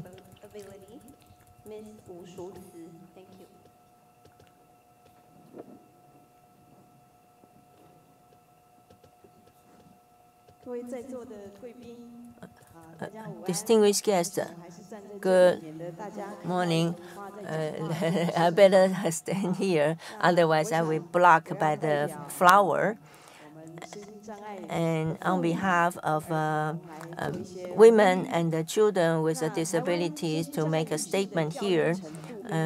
As we know, this education level and employment rates of women of a disability are lower than men with a disability, and also lower than the general women population. And in Taiwan, there's a stereotype of selecting this high education, but women with a disability not able to go for higher educations, and they also make that a disadvantage when they try to get a job on the job market. And from this government statistics, we could see having to take care of elderly or children also is a reason for they're not on the job market. But nowadays in Taiwan, the public child care service is given to the general public by drawing lots. But we believe women with disabilities, they need more of such child care. And so we want to see timelines for such unfair treatment to be removed. And besides, for persons of women with a disability, they are subjected to violence 3 times more than the regular women, and underage women with a disability, they also have been subject to sexual assault 7 times more than other underage women. And another thing is these genetic health laws are supposed to be amended, but it is a long time in coming. And nowadays, these parents or guardian could decide to make the children infertile, to do the level to tubal ligations, and even the doctors would advise the parents to get to make the children infertile, but this is not emergency required by any medical situations. And besides, this also seriously violates children's autonomy rights and also against the CRPD spirit. So we wish the government could revise this genetic health law to also safeguard the children's rights to have their own voice heard, and the children should have the right to enjoy the happy childhood. And these are important issues in the CRC and the CRPD, but in Taiwan, we have not seen a solid foundations in those aspects to safeguard the children's rights and the women's rights. So we urge the government to do more work in that regard. Let's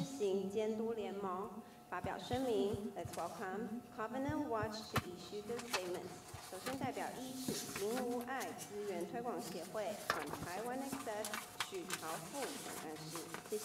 Let's welcome Jackie Xu. Thank you. 他换顺序。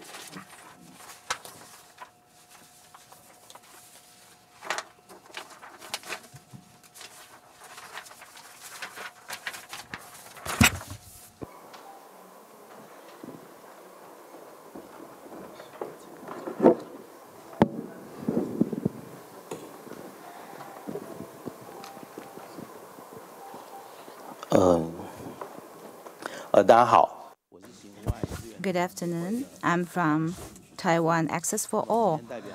I'm the Secretary General, Jackie Xu. I represent the view of 17 organizations coordinated by Covenant Watch. And first of all, I would say that here, the ramp is too steep for me, and there are some desks that are not useful to us, and also not very convenient toilets for us. So also the arrangements and how convenient this arrangement is for wheelchaired persons.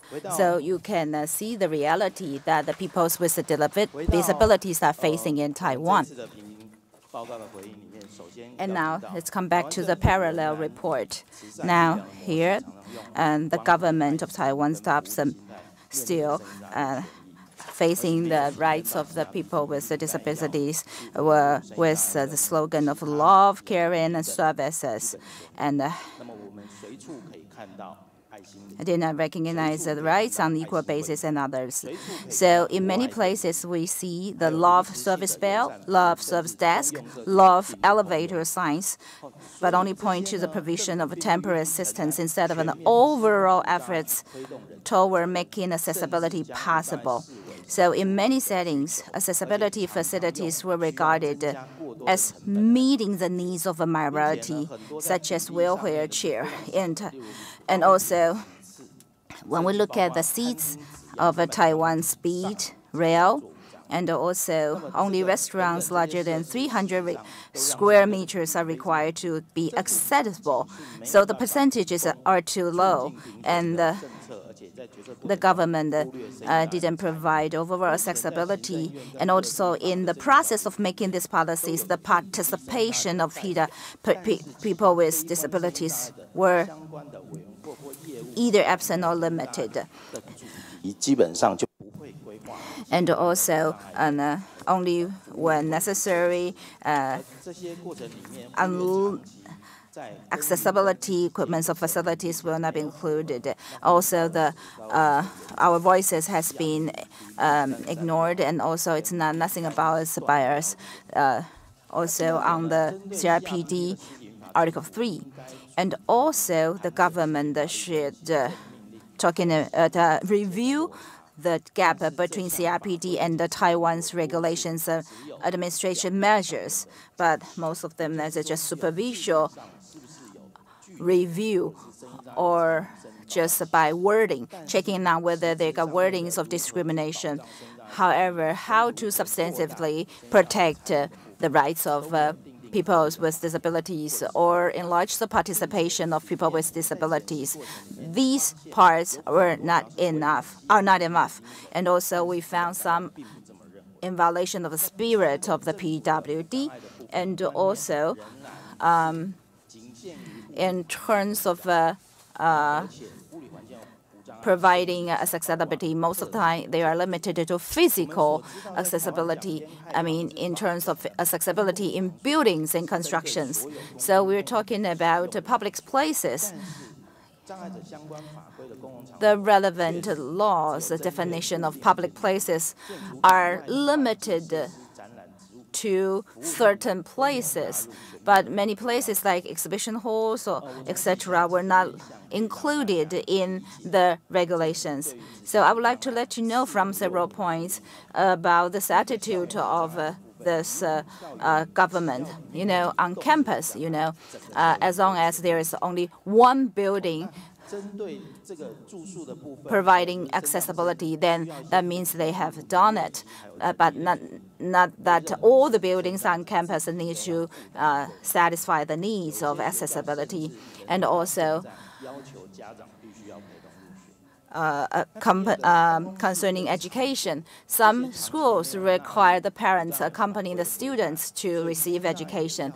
And also, in terms of the entry into workplaces, sometimes they were excluded and they were rejected even the opportunities to get an interview. And also for vocational trainings, people with disabilities don't have an opportunity to receive vocational trainings at some of the centers. And also in terms of accessibilities in public parks or other places, you know, in terms of the movement routes, the green land, the playgrounds of the children. So these, you know, as the previous speaker mentioned that, you know, the accessibility is limited. In addition, in terms of sign language services, only the public TV and only for a short limited time. And also on the screen, you will see only 1/8 of the screen is for the sign language interpreter. And also in terms of electronic books, no law requires publishers to provide the electronic books for both people without disabilities and people with visually impairment. So we hope that the accessibility regulations need to cover more and also requires training and also the staff's awareness in terms of the accessibility. And also, the government didn't. The government doesn't require the employers to provide us for accessibility, and also in terms of a reasonable accommodation.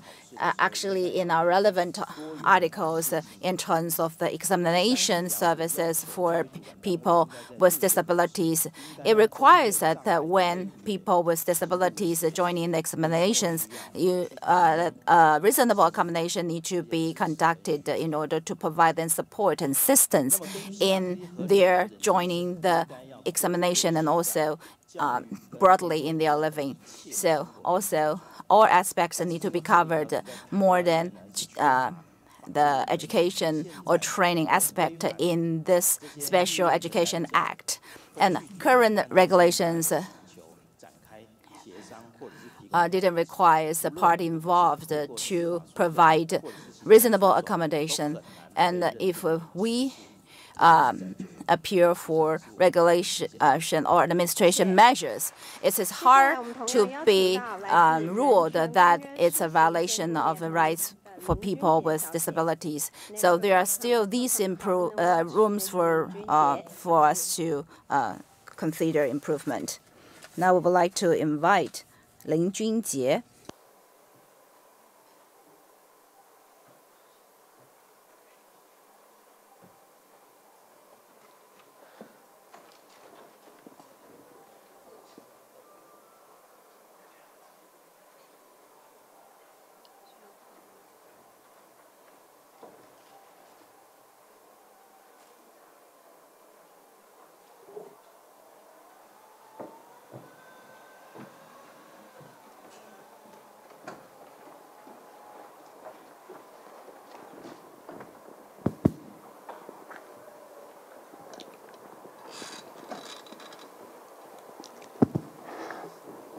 We are not disabled people.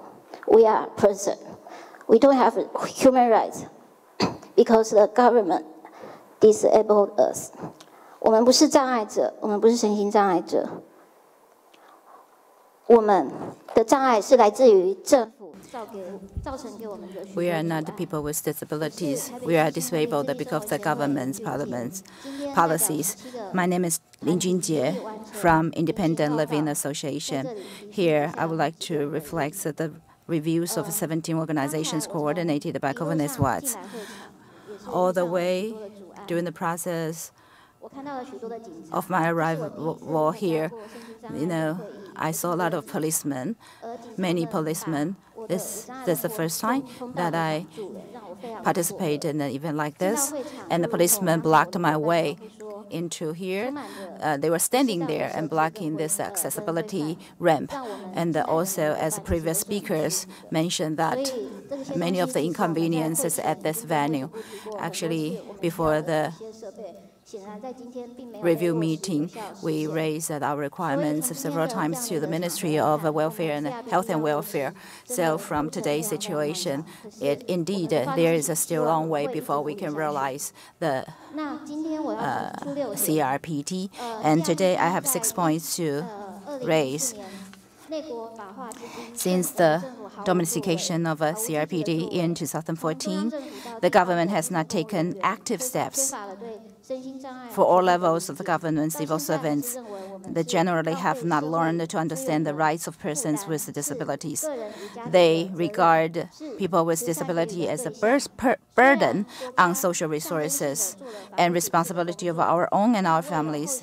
and recipients of charities. When the government exempt laws and regulations in their compliance with the CRPD, they ignored many discriminatory treatment in administrative procedures, service contracts, programs, and the ordinance of local government.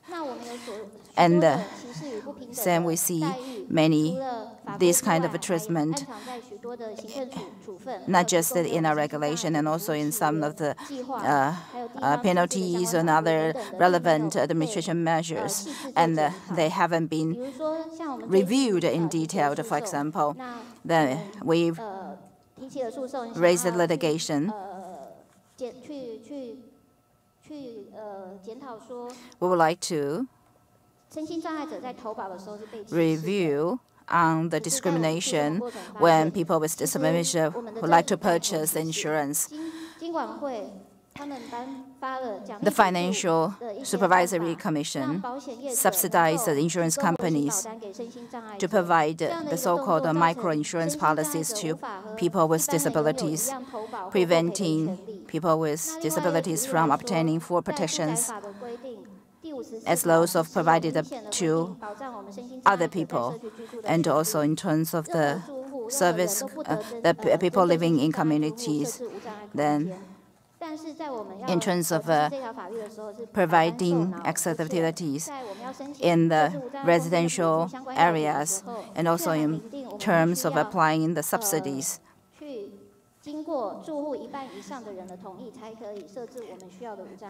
The Article 54 of the Housing Act stipulates that no one may reject or interfere with following actions of residents users, including necessary barrier-free renovations of their residence or public space at their own expense, but relevant subsidy application requires a certain proportion of residents in the parliament approve the renovation, contradicting with the Housing Act, and also concerning the service contract from home care allows that the bathing or showering of people with disabilities be changed to towel or sponge baths when the caretaker was not able to assist in moving the people with disabilities.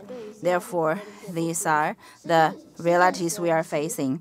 And also, because the lack of, secondly, I would like to say that because of the lack of a comprehensive planning, the government still violates the rights of person with disability. And also in the juries, only a minority of judges are willing to apply this. And the judges are not willing to bear the responsibility over the changes in society and provide more protections to people with disabilities. They are very conservative. We are worried about that if the judges makes these kind of rulings, because they realize that their decision will have far-reaching social impacts and repercussions for change. So but if this becomes a legal precedent, there will be even more far-reaching influence. And also here in Taiwan, even if it's reaching 21 years, it's still not being deemed. We are not being deemed as an individual with abilities to behave. I mean, and many parts still depends on the supports from the family. The governments only provide limited assistance to them, and also people with disabilities cannot get enough income, but actually the expenditure, the daily expenditures for people with disadvantages are higher, but we won't be able to get the income that can afford us the life qualities we want. And also,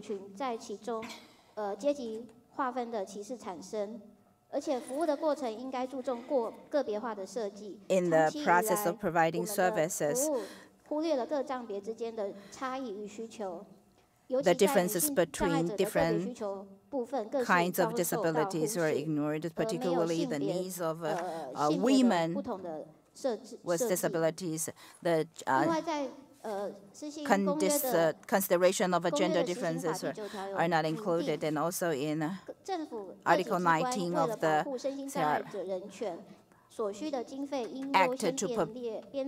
Act to implement the CRPD, it says that the budgets need to be allocated gradually. But actually, what we see is that the budget is decreasing gradually over the years.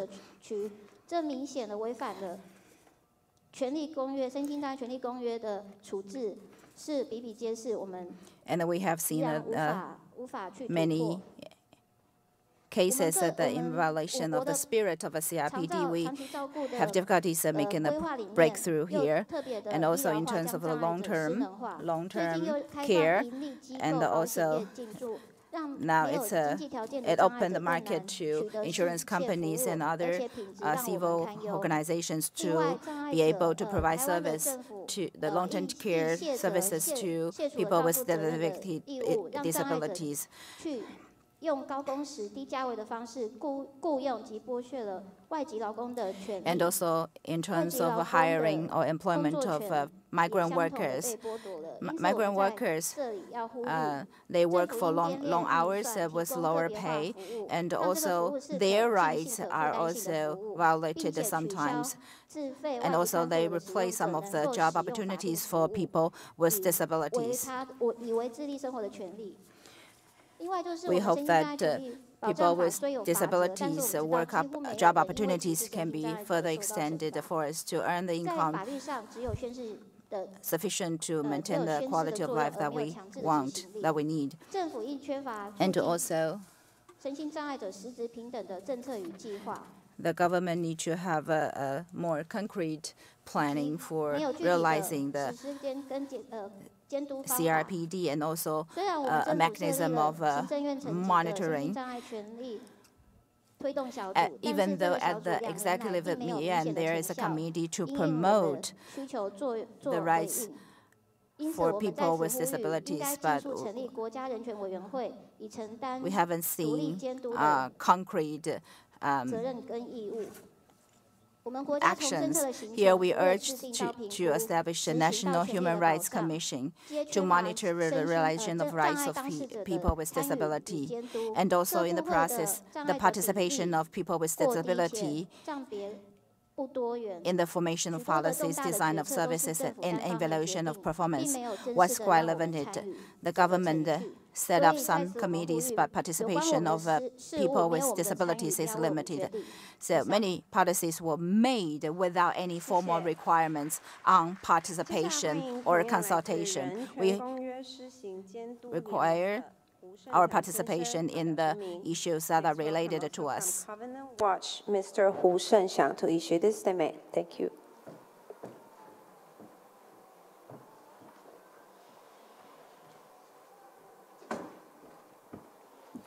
大家好，我是台湾酷儿权益推动联盟的秘书长胡胜祥。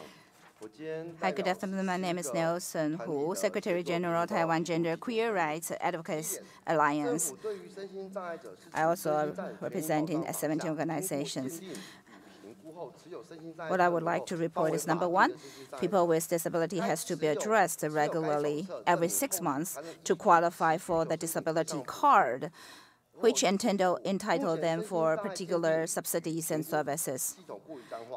And the persons with invisible disabilities, such as those with mental disorders, so the cost of undergoing various types of assessments is too long. And actually, you know, I would say that many times we bear the stigma and also the assessment is reviewed by the doctors, and also for mental people means mental disabilities, the waiting period of 6 months will be long, and they also need to ask absence from their employers, and also if their identity is revealed to others, they will be they will refrain themselves from applying the disability card. So, and also when we say that there are people encountering multiple discrimination, such as people with disability, they are also LGBTQI, lesbian, gay, bisexual, transgender, intersex, and queer, or they are at the same time indigenous people. It is even more complicated for LGBTQI persons. There already exist tensions between the individual and the family members. The requirement of regular clinical visits often makes situation even worse, both at home and at work. 并且针对了特定的障别，如精神障碍者，在政府认知下，其肢体功能正常的情 And 况下， also, the government's understanding of accessibility is limited to the physical environment for persons with psychosocial disabilities and their invisible disabilities. The government often fails to detect their special needs in communication and during the interaction with others. The government should learn to appreciate their unique nature of accessibility in information and services for psychosocial disabilities. Number 3, even though our People with Disability Rights and the Protect Act clearly state that people with disabilities should receive various support services to promote independent living. However, there are no mechanisms to involve and consult people with disabilities as to their special needs. The services are developed by experts and scholars who often fail to respond to adjust to the differences and the uniqueness in needs of persons with psychosocial disabilities. So the result in service options being unsuited to practical substance needs and overly stringent criteria for qualification to cause difficulties for PDW to access needed resources and underutilized services. And also in terms of this Protection Act, and also the central and local governments are required by law to set up a committee for the promotion of the rights and persons with disabilities, which are chaired by local government, composed of the directors of various departments of the and appointed experts and representatives. These committees meet only infrequently, and the appointed members often do not enjoy autonomy. So,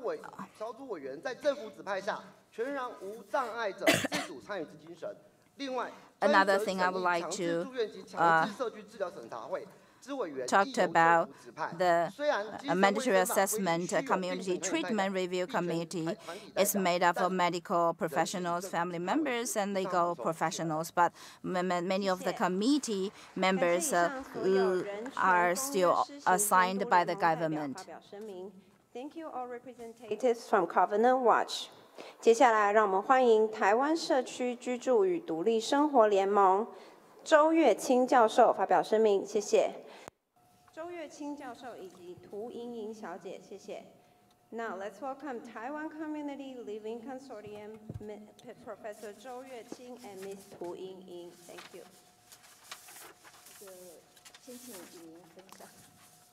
Good morning. Perhaps we shall have Yingying to come up here first. Good morning. My name is Tu Yingying. Both my parents have passed away.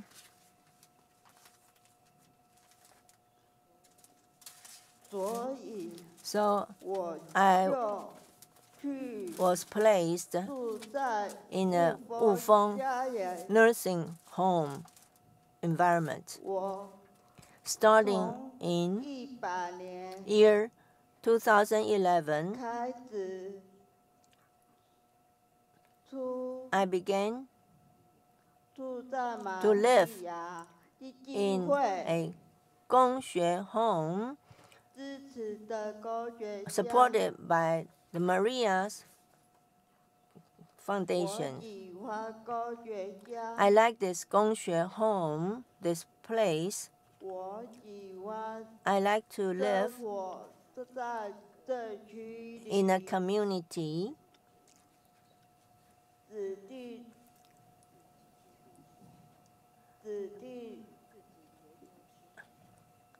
I can decide for myself what to eat, where to go to play. I could decide how to manage my own money. I don't want to go back to the Wufeng nursing home, the institution, because I was not free there.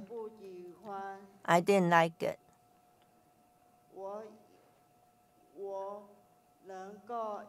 Can I please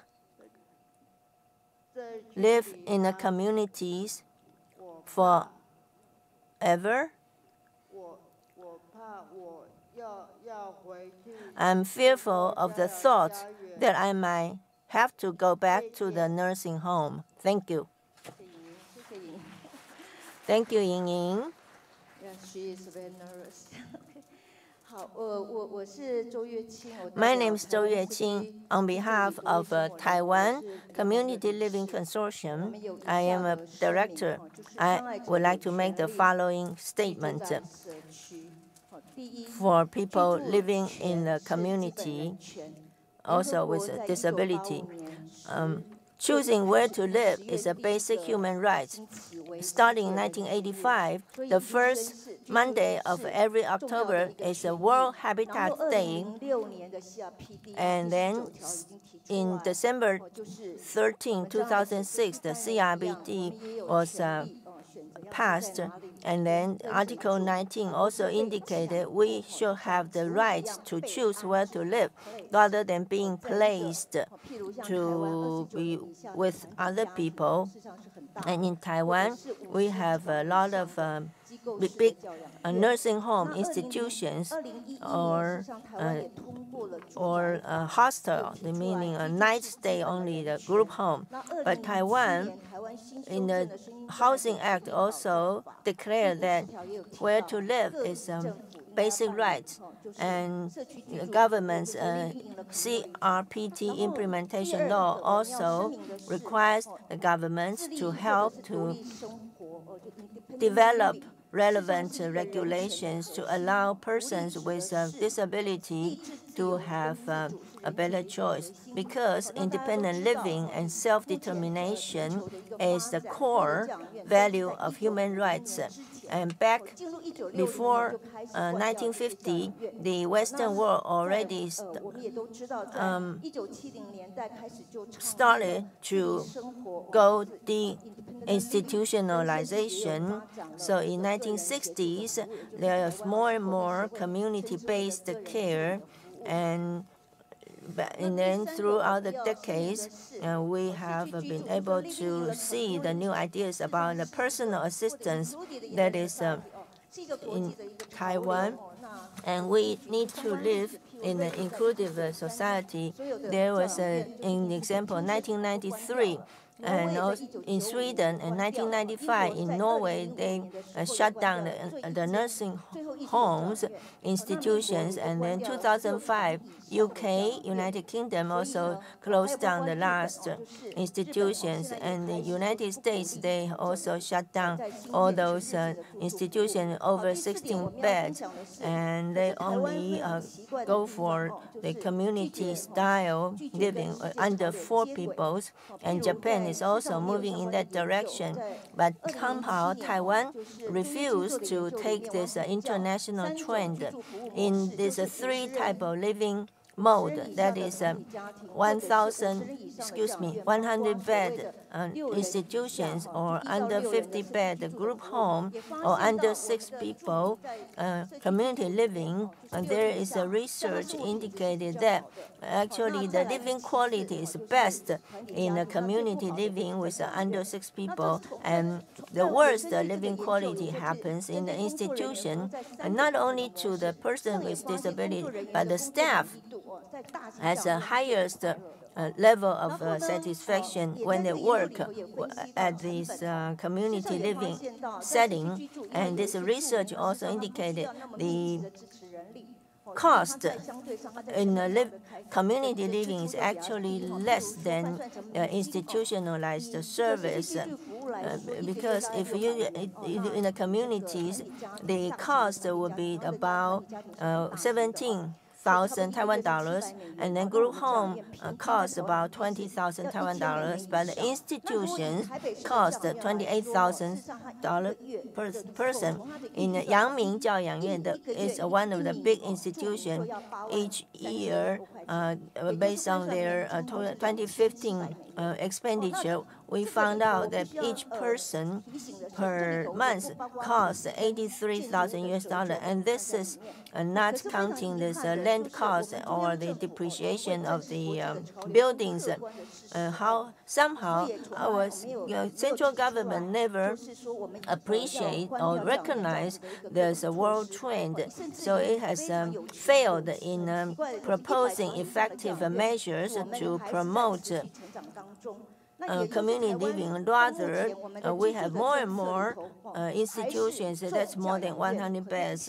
So in terms of the budget, the government focus on institutions and ignore community living. And you can tell by the subsidies for the people living in the communities. There's no policy incentives. If you live in those institutions, you will definitely get the subsidies. But if you go for community living, there's a very little chance of getting the funding. So the NGOs or some of the social welfare educations, they don't want to go for community living service because there's a very little profit, very little incentive to it. And also for community living, you have to apply for admission into this programs. And if you live in an institution, you can live there forever. But for community living, our local government, they don't have the money, so they restrict the number of people they can serve in the community living setting. And another issue is that social housing.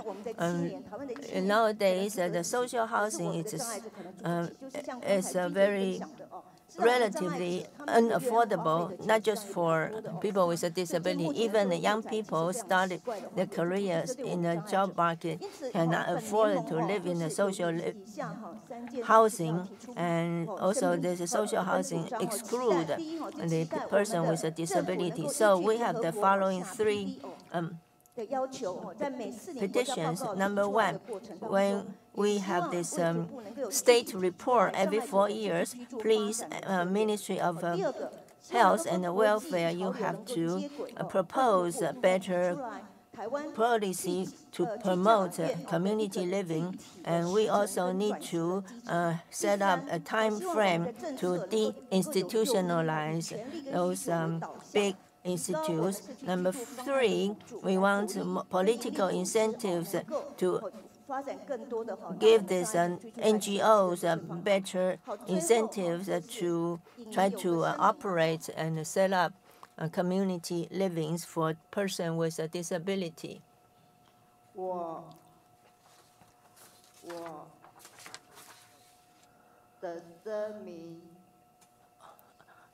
The statement I would like to make is that the government would help us to all live in a community without worrying about being placed in nursing home type institution. There are too many people there in the institution.